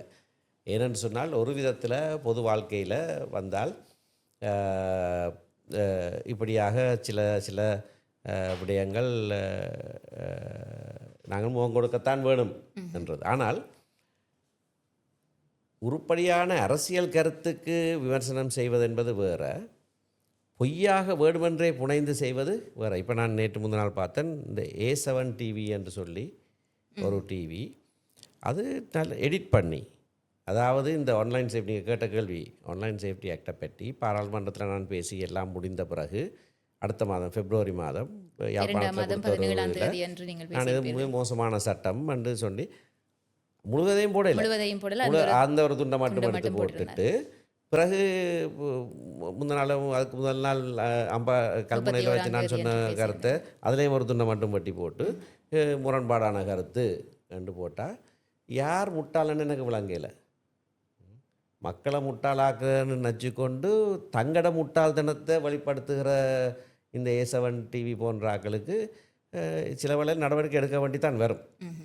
அதில் பின்புலத்தில் யார் இருந்தாலும், கட்சிக்காரர் இருந்தால் கூட நடவடிக்கை எடுக்க வேண்டி தான் வரும். கட்சிக்காரர்கள் இருக்கிறார்கள் என்று அந்த குறிப்பிட்ட அந்த ஒரு டிவி இல்லை, அண்மையில் பார்த்து யாரோ ஒரு ஆள் சொல்லியிருக்காரு, எங்களோட கட்சிக்காரன் தான் அதுக்கு பின்னால் இருக்கிறாருன்னு இன்னொருவர் சொல்லியிருக்காரு. அது உண்மையோ இன்னும் அது உண்மையோ பொய்யோ எனக்கு தெரியாது. எனக்கு யார் பின்னால் இருக்கிறத பற்றி எனக்கு கவலை இல்லை. ஆனால் இப்படி அப்பட்டமாக இப்படியாக நான் சொன்னது போல் சிலான் டுடேயும் இந்த பத்திரிகை சொல்லாததை, அதில் ஒரு வழக்கில் அவர்களே என்னுடைய பேச்சை சிங்கள மொழிபெயர்ப்பு செய்து போட்டிருக்கிறார்கள். இதுதான் இவர் பேசுனாண்டு. அவர்கள் மொழிபெயர்ப்பு செய்து போட்டதில் கூட அதை பற்றி எதுவுமே இல்லை, அது கிட்டவாக கூட எதுவும் இல்லை. அப்போ அப்படியாக பிரசுரங்கள் செய்வது பெரிய தாக்கத்தை ஏற்படுத்தலாம். அந்த நேரத்தில் நான் அதுக்காக நடவடிக்கை எடுத்ததுக்கு காரணம் என்னவென்னு சொன்னால், அந்த செய்தியை மக்கள் நம்பியிருந்தால் ஒரு பெரிய கலவரமே ஏற்பட்டிருக்கலாம். நான் அந்த நேரத்தில் சிங்கள மக்களை தோற்கடிக்கிறதுக்காக செயற்படுங்கள் என்று சொன்னிருந்ததா உண்மையாக இருந்தால், அது மக்கள் நம்பி இருந்தால் பெரிய கலவரமே நாட்டில் வெடித்திருக்கலாம். ஆகவே எந்தவித பொறுப்பும் இல்லாமல் செயற்படுகிறது எப்படியாவது நாங்கள் தடுக்கத்தான் வேணும். பொய்யான செய்திகளை பரப்புறதுக்கும் ஒரு எல்லை இருக்க வேணும். ஓரளவுக்கு போய் சொல்கிறாக்கள் சரி சொல்லி போட்டு போங்கன்னு விட்டுட்டு இருந்தாலும் அதால் ஏற்படுத்தப்படுகிற தாக்கத்தை குறைப்பதற்கு ஆனபடினால நான் நடவடிக்கை எடுக்க மாட்டேன்னு நான் சொல்லலை, எடுக்கத்தான் வேணும். அது உரிய நேரத்தில் உரிய விதத்தில் நடவடிக்கை எடுப்பேன். பதிவை நீங்கள் பார்க்காதபடியால் நிச்சயமாக உங்களாலுமே அதை பற்றி நான் சொல்லல பேச முடியாது. நான் அந்த காணொலியை ஒருங்கிணைத்து நான் கேட்டதற்கான காரணம் என்றது வந்து நீங்கள் சொன்னீர்கள், அதனை நாங்கள் நம்ப முடியாது, அந்த காணொலியை வந்து எப்படி இருக்கும் என்றது. உங்களுக்கு இந்த நேரத்திலே வந்து அது உங்களுக்கு எதிரான ஒரு கருத்தாக பார்க்கப்படுகின்ற பொழுது அது இன்னும் 100% அது நம்பப்படுவதற்கான வாய்ப்பு இருக்கின்றது. காரணம் என்ன அப்படின்னு சொன்னால், உங்களுடைய அந்த தற்பொழுது கிளிநொச்சியிலே நடைபெற்ற அந்த பேச்சு, அதன் பின்னராக தற்பொழுது இவர்கள் இந்த ஒரு போராளியினுடைய வாக்குமூலத்தை இணைத்திருக்கிறது. அதே சமயம் அதே காணொலியில் இன்னொரு காணொலி துண்டை இணைத்திருக்கின்றார்கள். காரணம் என்னன்னு சொன்னால், நான் ஒருபோதும் தேர்தல் அரசியலுக்காகவோ வாக்கு சேகரிப்பதற்காகவோ ஆயுத போராட்டத்தையோ அதை நடத்தி அந்த தியாகங்களை செய்தவர்கள்ட நான் பாவித்தது கிடையாது. ஏனென்றால் நான் செய்யாத வச்சுக்கொண்டு மற்றவர்கள் செய்ததை வச்சுக்கொண்டு நான் வாக்கு சேகரிப்பது ஆனால் இன்று பிழையான ஒரு பலர் விஷயம். அதைத்தான் ஆனால் செய்கின்றார்கள் என தெரிந்து. நிறைய பேர் அதைத்தான் செய்கிறாங்க. அந்த அப்படி செய்கிறவர்களுக்கு ஒரு பயம் பிடிச்சிட்டுது. இப்போ என்ன பயம் பிடிச்சிருக்கு, நாங்கள் இப்படியெல்லாம் எங்களுக்கு பின்னால் வர இல்லையே. ஒரு ஒரு ஒரு கருத்தை பார்த்தேன், இவ்வளவு காலமும் நீங்கள் நிராகரித்தவர்களுக்கு பின்னால் இப்போ ஏன் போகிறேன், நாங்கள் அவருக்கு பின்னால் போயில. இது அவர்களாக வருகிறார்கள். நான் வச்ச இந்த 4 கூட்டங்கள்லையும் அவர்கள் கேட்டு வைத்த கூட்டங்கள். அவர்களுக்கு தெரியுது யார் நிதானமானவர்கள், யார் உண்மையானவர்கள், யார் எங்களை பாவிக்காதவர்கள், அவர்களுக்கு தெரியுது. ஆனால் அவர்களை உபயோகித்தவர்களுக்கு இப்போ ஒரு பயம் பிடிச்சிட்டு. இந்த போலி தமிழ் தேசியவாதிகள் என்றதான் நிறைய இருக்குது. சொத்து குவிக்கிறதுக்கும் மதுபான சாலைகளை பெற விடுறதுக்கும் அதெல்லாம் ஒரு பக்கத்தில் செய்து கொண்டு வெறுமனே தேசியம் தமிழ் தேசியம் என்று வாய்களியை கத்தி கொண்டிருந்தால் அது இப்போ அந்த சாயம் வெளுக்க தொடங்கி இருக்குது. அந்த பயத்தில் தான் இப்போ இப்படி ஆக்களை பிடிச்சி அது செய்து இது செய்து எப்படியாவது இதை தடுக்க வேணும் என்று ஒரு கூட்டம் கிளம்பியிருக்கு போல தெரியுது. காரணம் அந்த காணொலியின் இறுதியிலே முடிவடைகின்ற தருணத்திலே, முடிவாய்களின் தருணத்திலே ஒரு காணொலி இணைத்திருக்கிறார்கள். ஐயா சுமந்திரன் அவர்கள் எதிர்க்கட்சி தலைவராக இருந்த காலப்பகுதியில் 2 முன்னாள் போராளிகள் சென்று அவரை சந்திக்கின்றார்கள். இந்த முன்னாள் போராளிகளுடைய விடுதலை தொடர்பாக அவர்கள் இருவரும் பேசிக் கொண்டிருக்கிறார்கள். சில வேளை நீங்கள் அந்த காணொலிகள் பார்த்திருக்கலாம். இது முன்னராகவே எடுக்கப்பட்ட காணொலிகள் தான். ஆனால் அவற்றை இப்பொழுது இணைத்து வெளியிட்டிருக்கிறார்கள். மன்னிக்கவும், சம்பந்தன் ஐயா அவர்கள் எதிர்க்கட்சி தலைவராக இருந்த சமயத்தில் எடுக்கப்பட்ட ஒரு பதிவு. 2 முன்னாள் போராளிகள் சென்றவரை சந்திக்கின்றார்கள். வீட்டில் இருக்கிற போது அவர்கள் போய் பேசினதாக நான் அந்த நேரத்தில் அங்கே இருக்கையில் அவர் பத்திரிகையை பார்த்த வண்ணமாக சொன்னார்கள், அந்த திறப்பென்ற கையில் இல்லை தம்பி. ஆனால் அந்த பதிலளித்த விதம் என்பது அந்த போராளிகளை போற்ற வேண்டும், அவர்களை மதிக்க வேண்டும் என்று சொல்லி உண்மைக்குமே அவருடைய கருத்து வேறு, உங்களுடைய கருத்து வேறு, ரெண்டையுமே ஒன்றிணைக்க முடியாது. ஆனால் நான் சொல்ல வருவது என்னென்றால், இருவருமே ஒரு கட்சியில் சார்ந்தவர்கள் என்ற சமயத்திலே, இருவரும் ஒன்றாக பயணித்தவர்கள் என்ற சமயத்திலே இந்த ஒரு கருத்து உங்கள் மீதாக முன்வைக்கப்பட்ட பின்னராக அவரினுடைய காணொலியை பதிவேற்றுகின்ற சமயத்திலே இது எல்லாமே குழப்பமாக இருக்கின்றது இல்லையா? ஆகவே இந்த காணொலியை நீங்கள் பார்க்காத சமயத்திலே இதற்கான பதிலை நிச்சயமாக உங்களால் முழுமையாக கொடுக்க முடியாது. அந்த வேளையில் அவர்களோட விடுவிப்பு சம்பந்தமாக நான் மட்டும் செயற்படவில்லை. திரு சம்பந்தன் மிகவும் ஆர்வமாக அதில் செயற்பட்டவர். அவர் சிறைச்சாலைக்கு அவருக்கு வயசு அந்த காணொலியை பார்க்கின்ற பொழுது அந்த ஆர்வம் தெரியவில்லை. அதான் விஷயம். ஆனால் அந்த விடயத்தில் மைத்ரிபால சிறிசேன ஜனாதிபதிக்கு அவர் நேரடியாக போய் சொன்னவர், உங்களுடைய அமைச்சர் இதில் தவறு செய்கிறார், உங்களுடைய அமைச்சர் வேணுமென்றே இதை செய்கிறார் என்று குற்றம் சாட்டினவர். அமைச்சரை சந்திப்பதற்கு என்னோடு அமைச்சரவைக்கு அமைச்சர் அலுவலகத்துக்கு வந்தவர். அப்போ இந்த நீதி அமைச்சர் விஜயதாச ராஜபக்ச விழுந்து அடித்து கொண்டு, ஐயோ சம்பந்தனையா இங்கே நான் வந்தவரை சந்திக்கிறேன்னு சொல்ல, இல்லை இது உங்களோட அமைச்சு சம்பந்தமான விஷயம், ஆனபடியாக நான் தான் அங்கே வர வேணும் என்று சொல்லி என்னோட நீதி அமைச்சுக்கு போய் விஜயதாச ராஜபக்சக்கு முன்னால் மேசையில் இருந்து அந்த மேசையை அடின்னு அடித்து அதில் அந்த கண்ணாடி வெடிச்சிருக்கு கொஞ்சம் நேரத்தில். அந்தளவுக்கு காட்டமாக அமைச்சரோடு பேசி இவர்களை விடுவிக்கவே வேணும்னு சொல்லி அதையெல்லாம் முடிஞ்ச ஒரு 2-3 நாளெல்லாம் இந்த சம்பவம் நடந்தது. அவர் தான் செய்ததை நான் செய்துட்டேன். அதான் அவர் வளமையாக இருக்கிற அவர் ஒரு பத்திரிகையை வாசித்து கொண்டு, தம்பி அந்த சாவி அந்த திறப்பென்ற கையில் இல்லைன்னு சொன்னதாகத்தான் அந்த செய்தி. அது சொல்லிக்கலாம் விடலாம், அது நான் செய்தது இல்லை. ஆனால் அவர்களோட விடுவிப்பு சம்பந்தமாக மிக அக்கறையாக செயற்பட்ட ஒருவர் அவர் அந்த நேரத்தில். ஆகவே இந்த காணொலிகள் நீங்கள் பார்த்ததன் பின்னராக ஒருவேளை உங்களுக்கான அதன் உண்மைத்தன்மை விளங்கலாம். நிச்சயமாக அதன் பொழுது நீங்கள் அதற்கான நடவடிக்கைகளையும் எடுக்காமல் போகலாம். அது உங்களுடைய தனிப்பட்ட விடயம். அப்படி பார்க்கின்ற பொழுது இந்த ஆன்லைன் சேஃப்டி ஆக்ட் தொடர்பாகவே பார்த்தால் அண்மையிலே யாழ்ப்பாணத்திலே நடந்த ஒரு பிரச்சினை. ஒரு யாழ்ப்பாண பல்கலைக்கழகத்தினுடைய சித்த மருத்துவப்பட விரிவுரையாளர் கொல்லப்பட்ட விடயம். அது தொடர்பாக உங்கள் சார்ந்து ஒரு செய்தி பரப்பப்பட்டது. ஆரம்பத்திலே ஒரு முகநூல் பக்கத்தில் இருந்து அந்த செய்தி பரப்பப்பட்டது. குறிப்பிட்ட அந்த பெண் சார்பாக நீங்கள் ஆஜராகி அந்த பெண்ணை தாயினுடைய இறுதிச் சடங்குக்கு அழைத்து வந்ததாக, அதன் பின்னராக இல்லை அது தவறான செய்தி என்கின்ற மாதிரியாக நீங்கள் அதனை பகிர்ந்திருந்தீர்கள். அதே மாதிரியாக அவருமே மன்னிப்பு கேட்டிருந்தார். ஆனால் அதே சமயம் மீண்டுமாக அவர் ஒரு பதிவு ஒன்று போட்டிருந்தார். என்ன அப்படின்னு சொன்னால், அந்த பதிவிலே அவர் சொன்னது நீங்கள் நேரடியாக அவர்களை சந்தித்ததாகவும், அந்த இடத்திலே அவர் சிறைச்சாலைகள் இல்லாமல் போலீஸ் நிலையத்திலிருந்து அழைத்து வரப்படுகின்ற சமயத்திலே அவருடைய புகைப்படங்கள் காணொலிகள் வெளியிலே போகக்கூடாது, யாரும் எடுக்க வேண்டாம், மீறி எடுத்தால் கைது செய்யப்படுவீர்கள் என்கின்ற மாதிரியாக நீங்கள் சொன்னதாகவும், அது மட்டுமல்லாமல் தொடர்ச்சியாகவும் அந்த இடத்திலே அவருடைய உறவினர்கள் அப்படி கேட்டுக்கொண்டதற்கு இணங்க நீங்கள் அந்த பெண்ணை அங்கு அழைத்ததாகவும் அழைத்து வர முயற்சிகள் செய்ததாகவும் குறிப்பிட்டிருந்தார். ஆகவே அந்த இடத்திலே அந்த அந்த நபர் சொல்லியிருக்கக்கூடிய விடயம் தான் செய்த தவறு என்றது அந்த பெண் சார்பாகவா நீங்கள் நீதிமன்றத்தில் ஆஜராகி அந்த பெண்ணை நீங்கள் இங்கே கொண்டு வந்தீர்கள் அப்படி என்று சொல்லி தான் கேட்க தவறிவிட்டேன், அதனால் தான் இவ்வளவு குழப்பம் என்கின்ற மாதிரியாக அவர் பதிவேற்றியிருந்தார். இந்த ஒரு குழப்ப நிலை வந்து இன்னமுமே இருக்கின்றது. என்னால் அதன் பின்னராக நீங்களுமே பதிவுகள் எதுவுமே போடவில்லை. ஆகவே இதனுடைய ஒரு நிலைப்பாடு என்ன நடந்தது? நீதிமன்றத்திலே ஒரு வழக்கு நிலுவையில் இருக்கிற போது அது சம்பந்தமாக பகிரங்கமாக விடயங்களை பேசுவதை நாங்கள் தவிர்க்க வேண்டும். நிச்சயமாக. ஏனென்றால் அது நீதி நிர்வாகத்தை சில வேளைகளிலே பாதிக்கக்கூடும்.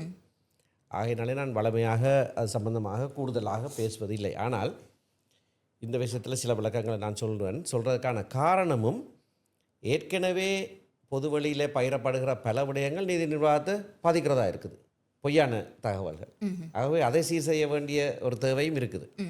இந்த விடயத்திலே சில தெளிவுபடுத்தல் அவசியம் என்ற காரணத்தினால கொலை செய்யப்பட்ட திருமதி தியாழினி திலீபனுக்காக ஏறத்தாழ 15 வருடங்களுக்கு முதல் அவர் சார்பாக நான் நீதிமன்றத்தில் ஆஜராகியிருக்கிறேன். அவர் என்னுடைய கட்சிக்காரர். அந்த வழக்கோடு சம்பந்தப்பட்ட வேறு சில வழக்குகளையும் நான் கையாண்டிருக்கிறேன் அவருடைய மகனுக்காகவும். அண்மை காலத்தில் அவருடைய மகள் சம்பந்தமாகவும் நான் ஆலோசனைகள் வழங்கியிருக்கிறேன். நேரடியாக நீதிமன்றத்தில் ஆஜராகவிட்டாலும் வேறு சட்டத்தரணிகளை ஒழுங்குபடுத்தி கொடுத்துருக்கிறேன். அவருடைய மகள் எதிராக குடும்ப வன்முறை வழக்கொன்று நிலுவையிலே இருக்கிறது. வேறு சில வழக்குகள் இருக்கின்றன. அது சம்பந்தமாக அந்த வேளையில் தாய்க்கும் மகளுக்கும் சேர்ந்துதான் அவர்கள் ஒன்றாகத்தான் அவர்களுக்கு ஆலோசனை கொடுத்துருக்கிறேன். இந்த சம்பவம் நடந்த பிறகு அவருடைய மகன் இந்த சந்தேக நபர்கள் கைது செய்யப்படுறதுக்கு முதலே தாயை காணவில்லை என்ற நேரத்திலேயே என்னோட தொடர்பு கொண்டவர் என்றால் அந்த குடும்பத்துக்கு சட்ட ஆலோசகராக நீண்ட காலமாக செயல்பட்டவர். நானும் போலீசாரோடு தொடர்பு கொண்டு மகன் சொன்ன கருத்துக்கள் பலவற்றை அவர்களோடு பகிர்ந்து கொண்டு கண்டுபிடிப்பதற்கான பல நடவடிக்கைகளில் நான் ஈடுபட்டேன். பிறகு சந்தேக நபர்கள் கைது செய்யப்பட்ட பிறகு தாயினுடைய சடலமும் கண்டுபிடிக்கப்பட்ட பிறகு மகன் என்னிடத்திலே சொன்னார், உடனடியாக இறுதிச் சடங்குகள் செய்ய வேண்டியதாக இருக்கிறது. அதை செய்கிற போது தன்னுடைய தங்கை தன்னிடத்திலே கேட்டதாக, நான் இறுதிச் சடங்கிலே பங்கு பெற வேண்டும் என்று தன்னிடத்திலே கேட்டதாக சொன்னார்.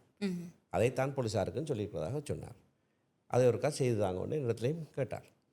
ஆகவே பாதிக்கப்பட்ட தரப்பு சார்பாக அவருடைய மகனுடைய கோரிக்கை சம்பந்தமாக நான் போலீஸாரோடு நானும் பேசியிருக்கிறேன். அது சாத்தியமா இல்லையா, நீங்கள் அதை பார்த்து செய்யுங்கள், அவ்வளோதான். அது போலீஸாரோட கையில் இருந்த விஷயம்.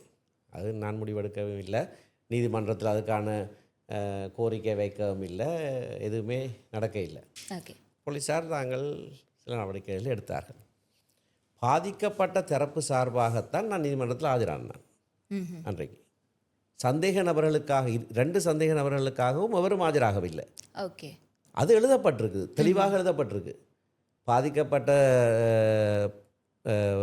சார்பாக சட்டத்தரணி பெனிஸ்டோஸ் துஷாந்த் உடன் ஜனாதிபதி சட்டத்தரணி எம் ஏ சுமந்திரன் ஆஜராகிறார். சந்தேக நபர்கள் சார்பாக எவரும் ஆஜராகவில்லை என்று எழுதப்பட்டிருக்கு.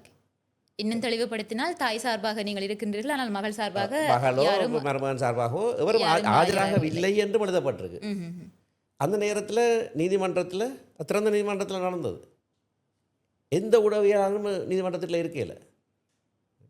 நான் அதுக்கு முதல்ல இறுதிக்கிரியை நடந்த நேரத்தில் படங்கள் எடுக்க வேண்டாம் என்று சொன்ன விஷயம் நீதி நிர்வாகம் ஒழுங்காக சரியாக வழக்கு நடக்க வேணுமாக இருந்தால் சில விஷயங்கள் எல்லாம் தவறு ஏற்படக்கூடாது. சில தவறுகள் நடந்தால் பிறகு அந்த வழக்கே இல்லாமல் போயிடும். அதில் நான் கருத்தாக இருக்கிறேன். ஏனென்றால் நான் பாதிக்கப்பட்ட தரப்பு சார்பாக ஆஜராகிற அதில் கவனமாக இருந்தேன். எல்லா விஷயம் முடிந்த பிறகு 3 ஊடகவியலாளர்களுக்கு நான் விளக்கத்தை சொன்னேன். நான் ஏன் இப்படியாக இருந்தது அது சொல்லுகிற போது பல விஷயங்களை நான் சொன்னேன். வளமையாக நீதிமன்றத்தில் நடப்புகிற நடவடிக்கைகள் சம்பந்தமாக ஊடகவியலாளர்கள் நீதிமன்றத்துக்குள்ளே வந்திருந்து பார்த்து நீங்களாக பதிவுகளை செய்ய வேணும். சரி, அதெல்லாம் சொல்லியிருந்தேன். ஆனால் அன்றைக்கு ஒருவருமே இருக்கையில், ஒருவருமே இல்லாமல் இருந்து போட்டு இரண்டாவது சந்தேக நபர் சார்பாக சுமந்திரன் ஆஜரானார் என்று பொய்யான செய்தியை போட்டால் நான் உடனடியாக நான் மறுத்துறேன். ஏனென்றால் நீதிமன்ற நடவடிக்கைகளை தவறாக பிரசுரிப்பது நீதிமன்ற அவமதிப்பு. அப்போ நான் உடனடியாக திருத்தினேன். திருத்தின பிறகு அவர் பாதிக்கப்பட்ட என்று சொல்கிறார். ஆனால் இந்த மகள் தாயுடைய இறுதி கிரியையில் பங்கு பெறுவதற்காக அவர் சார்பாக நீதிமன்றத்தில் அனுமதியை பெற்றவர் என்று ரெண்டாம் தடவையாக, இப்போ ரெண்டாம் தடவையாகவும் பொய்யான ஒரு செய்தி வந்தபோது நான் திரும்பவும் போட்டேன், ரெண்டாம் தடவையாகவும் இது பொய் செய்தி, அப்படியாக எதுவும் நடக்கவில்லை என்று. இப்போ இதில் இன்னொரு விஷயம் நான் கட்டாயம் சொல்லியே ஆக வேணும். எங்களுடைய நீதி நிர்வாக முறைமையில் ஒரு சந்தேக நபர், ஒரு குற்ற சம்பவம் சம்பந்தமாக ஒரு சந்தேக நபர் இருந்தால் அந்த சந்தேக நபருக்காக ஒருவர் ஆஜராகியே ஆக வேண்டும். நான் இதை பற்றி கேட்க வேண்டும் என்று இருந்தேன். ஏனென்றால் இந்த 2 பிரச்சனைகள், இந்த மட்டக்களப்பு பிரச்சனையும் கூட இரண்டுமே ஒன்றடியாகவே நடந்திருந்தது. அப்பொழுது அந்த மட்டக்களப்பிலே குறிப்பிட்ட அந்த சந்தேக நபர்களுக்கு சார்பாக யாரும் ஆஜராக கூடாது அப்படின்னு சொல்லி அந்த மக்கள் போராடி இருந்தார்கள். அதே மாதிரியாக எனக்கு தெரிந்த கிளிநொச்சி பகுதி அல்லது வவுனியா பகுதி என்று நினைக்கின்றேன், சரியாக இடம் எனக்கு ஞாபகம் இல்லை. ஆனால் சரியாக ஒரு கிறிஸ்துமஸ் தினம் அன்று குடும்பமாக மோட்டார் சைக்கிள் சென்று கொண்டிருந்த நேரத்திலே ஒரு லொரியுடன் மோதி விபத்துக்குள்ளாகின்றார்கள். விபத்துக்குள்ளான இடத்திலே அந்த நபரினுடைய மனைவி மற்றும் பிள்ளை என்று சொல்லி உயிரிழக்கின்றார்கள். அந்த கணவன் எழுந்திருக்க முடியாத நிலையிலே தன்னுடைய மனைவியின் இறுதிச் சடங்கிலே பங்கு பெற்றிருந்தார். அந்த சம்பவம் நடக்கின்ற பொழுது அந்த லொரி சாரதியில் பிழை இருக்கின்றது என்று சொல்லி மக்கள் எல்லாருமே அந்த இடத்துல நேரடியாக பார்த்தோம் அப்படின்னு சொல்லி கருத்து தெரிவித்திருந்தார்கள். உடனடியாக அவர் சார்பாக ஒரு சட்டத்தரணி ஆஜராகின்றார். அவர் அதன் பிணையிலே விடுவிக்கப்பட்டார். அதற்குமே மக்கள் மத்தியிலே எதிர்ப்பு வந்தது. என்ன அப்படின்னு சொன்னால், இன்றைக்கு அந்த நபர் மனைவியை இழந்திருக்கின்றார், முடியாமையில் தன்னுடைய மனைவியின் இறுதிச் சடங்கிலே பங்கு பற்றினார். இப்படியெல்லாம் இருக்கின்ற சமயத்திலே எதற்காக இவ்வாறு ஆஜராக வேண்டும்? பணத்திற்காக இவர்கள் செய்கின்றார்களா? சட்டத்தரணிகளுக்கு என்று ஒரு மனச்சாட்சி இல்லையா என்கின்ற மாதிரியாக பல போராட்டங்கள், பல கேள்விகள் மக்கள் மத்தியிலே இருக்கின்றது. அதற்கு ஒரு சட்டத்தரணியாக உங்களினுடைய பதில்? அதுதான் நான் சொல்ல வர்றேன்னு சொன்னால், எங்களுடைய ஒரு சிஸ்டம் இருக்கிறது, ஒரு அமைப்பு இருக்கிறது. நீதி நிர்வாகம் எப்படியாக நடைபெற வேண்டும், குற்றவாளி எப்படியாக கண்டுபிடிக்கப்பட வேண்டும். குற்றவாளி என்று ஒருவர் தீர்க்கப்பட்டால் அது நியாயமான சந்தேகத்துக்கு அப்பால் நிரூபிக்கப்பட வேண்டும் என்ற ஒரு தேவைப்பாடு இருக்குது. நியாயமான சந்தேகத்துக்கு அப்பால் நிரூபிக்கப்பட வேண்டும். ஏனென்று சொன்னால் அது காரணம் என்னவென்றால், குற்றம் செய்யாத எவரும் தண்டிக்கப்படக்கூடாது. 1000 குற்றவாளிகள் தப்பிக்கலாம், குற்றவாளி அல்லாதவர் ஒரு குற்றத்துக்காக தண்டிக்கப்படக்கூடாது. பிரித்தானியாவிலே மரண தண்டனை இல்லாமலாக்கப்பட்டதற்கான காரணம், அதுக்கு மரண தண்டனை அங்கேயே இருந்தது. காரணம், பல வருஷத்துக்கு பிறகு கண்டுபிடித்தார்கள் மரண தண்டனை கொடுக்கப்பட்ட ஒருவர் உண்மையான குற்றவாளி அல்ல. உண்மையான குற்றவாளி 10-13 வருஷத்துக்கு பிறகு கண்டுபிடிக்கப்பட்டார். கண்டுபிடிக்கப்பட்டோன்னே பார்த்தார்கள், அப்போ அவரை விடுவிக்க முடியாமல் போயிட்டு அவரை தூக்கில் போட்டாச்சு. அதோடு தான் பிரித்தானியாவில் இனி தூக்கு தண்டனை கொடுக்கறது இல்லைன்னு தீர்மானித்தார்கள். ஏன்னா திருப்ப முடியாது. ஆகவே குற்றவாளி அல்லாதவர் குற்றவாளியாக தவறாக தீர்க்கப்படக்கூடாது என்பதற்காகவே அமைக்கப்பட்ட ஒரு முறைமை. அப்போ அந்த முறைமையில் குற்றஞ்சாட்டப்பட்டவர் சார்பாக ஒரு திறமையான சட்டத்தரணி இருந்தே ஆக வேணும். இல்லைன்னா அந்த சிஸ்டம் அது நடக்காது. அப்படி பார்த்தால் இப்போ சில அரசியல் கைதிகளை விடுவிக்கிறதுக்கு மறுப்பு தெரிவிக்கிறதுக்கு காரணம் பொதுமக்களை குறிவைத்து தாக்கின சம்பவங்கள்னு சொல்கிறார்கள். தெய்வல ட்ரெயின் பம்ப்னு சொல்கிறார்கள், சென்ட்ரல் பேங்க் பம் பிளாஸ்ட்னு சொல்கிறார், ஃபோர்ட் ரயில்வே ஸ்டேஷனில் நடந்த மாணவர்கள் செத்தது, கெபதி கொல்லாவில் 50 மாணவர்கள் பஸ்ஸில் செத்தது, அப்படியான சம்பவங்களில் அந்த சம்பவங்கள் சொல்லி சொன்னால் இவர்களுக்காக ஒருவர் ஆஜராகக்கூடாது இங்கேன்னு சொன்னால் என்ன, ஒருவர் ஆஜராக முடியாது. நாங்கள் ஆஜராக வேணும். யாராவது ஒரு திறமையான சட்டத்தரணி அவர்களுக்கு ஆஜராகினால்தான் அவர்தான் குற்றம் இழைத்தவர் என்பது சரியான விதத்தில் நிரூபணமாகும். ஆகவே மக்களுக்கு அந்த நேரத்தில் ஏற்படுற கோபத்தில் ஒரு சட்டத்தரணி சொல்கிறது அது வளமையாக நடக்கிற விஷயம், அதில் பிரச்சனை இல்லை. ஆனால் சட்டம் தெரிந்தவர்களும் கூட எல்லாம் சட்டம் தெரிந்தன்னு சொல்லிக்கொண்டு மேதாவித்தனமாக இந்த இணையதளங்கள் எழுதுகிறவர்கள் எல்லாம் அவர்களும் அப்படி காய்ச்சி கொண்டிருந்தால் எப்படி? ஆனால் இந்த விஷயத்தில் நான் சந்தேக நபருக்காக ஆஜராக முடியாது என்று நான் மற்ற தரப்புக்காக ஆஜராகிறேன். நான் பாதிக்கப்பட்ட தரப்புக்காக தான் ஆஜராகிறேன். அப்படியே நான் ஆஜராகவே முடியாது. அப்படி இருக்கத்தக்கதாக ஏதோ யாராவது ஆஜரானால் அது ஒரு குற்றம், அது முயா குற்றம் இல்லை, அது செய்யப்பட வேண்டிய விஷயம். மற்றது இவர் அதுக்காக ஆஜராகிறார் என்று சொல்லுகிற விஷயங்கள் எல்லாம். நான் ஒரு உதாரணத்தையும் அன்றைக்கு அவர்களுக்கு சொல்லியிருந்தேன். இந்த சதாசிவம் மர்டர் கேஸ், ஒரு பிரபல கிரிக்கெட் வீரர் அந்த நாட்களில் சதாசிவம் தன்னுடைய மனைவியை கொலை செய்து விட்டார் என்று சொல்லி வழக்கு நடந்தது. கொல்வினார் டி சில்வா அவருக்காக ஆஜராகி அவர் நிரபராதி என்று தீர்க்கப்பட்டது. ஆனால் சமூகத்தில் அதுவும் கூடுதலாக அங்கே கொழும்புத்தில் வாழ் தமிழ் மக்கள் எல்லாம் அவர் தான் கொண்டவர் என்று தீர்மானிச்சிட்டார். அடுத்த தேர்தலில் கொல்வினார் டி சில்வா தோத்துட்டார்.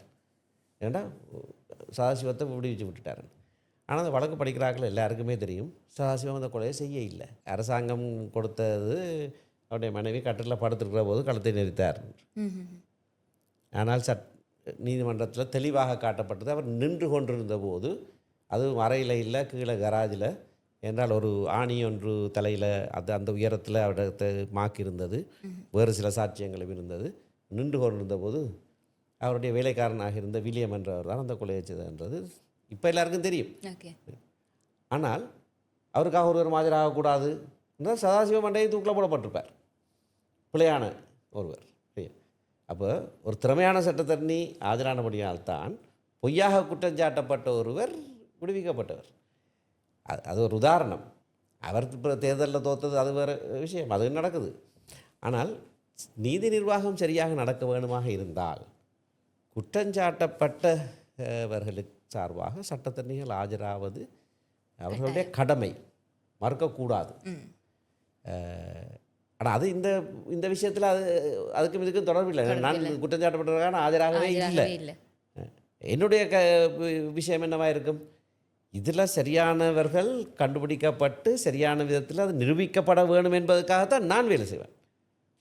அவர்களுக்காக ஆஜராகிறவர்கள் மற்ற பக்கத்தில் வேலை செய்வார்கள். நீதிமன்றம் தான் தீர்ப்பு கொடுக்கும்.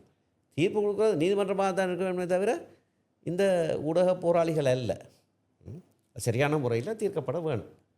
ஆகவே இந்த விளக்கங்கள், நான் இன்றைக்கு உங்களுக்கு இந்த விளக்கத்தை சொன்னாலும் திருப்பி திருப்பி இந்த கேள்வி வந்து கொண்டு தான் இருக்க போகுது.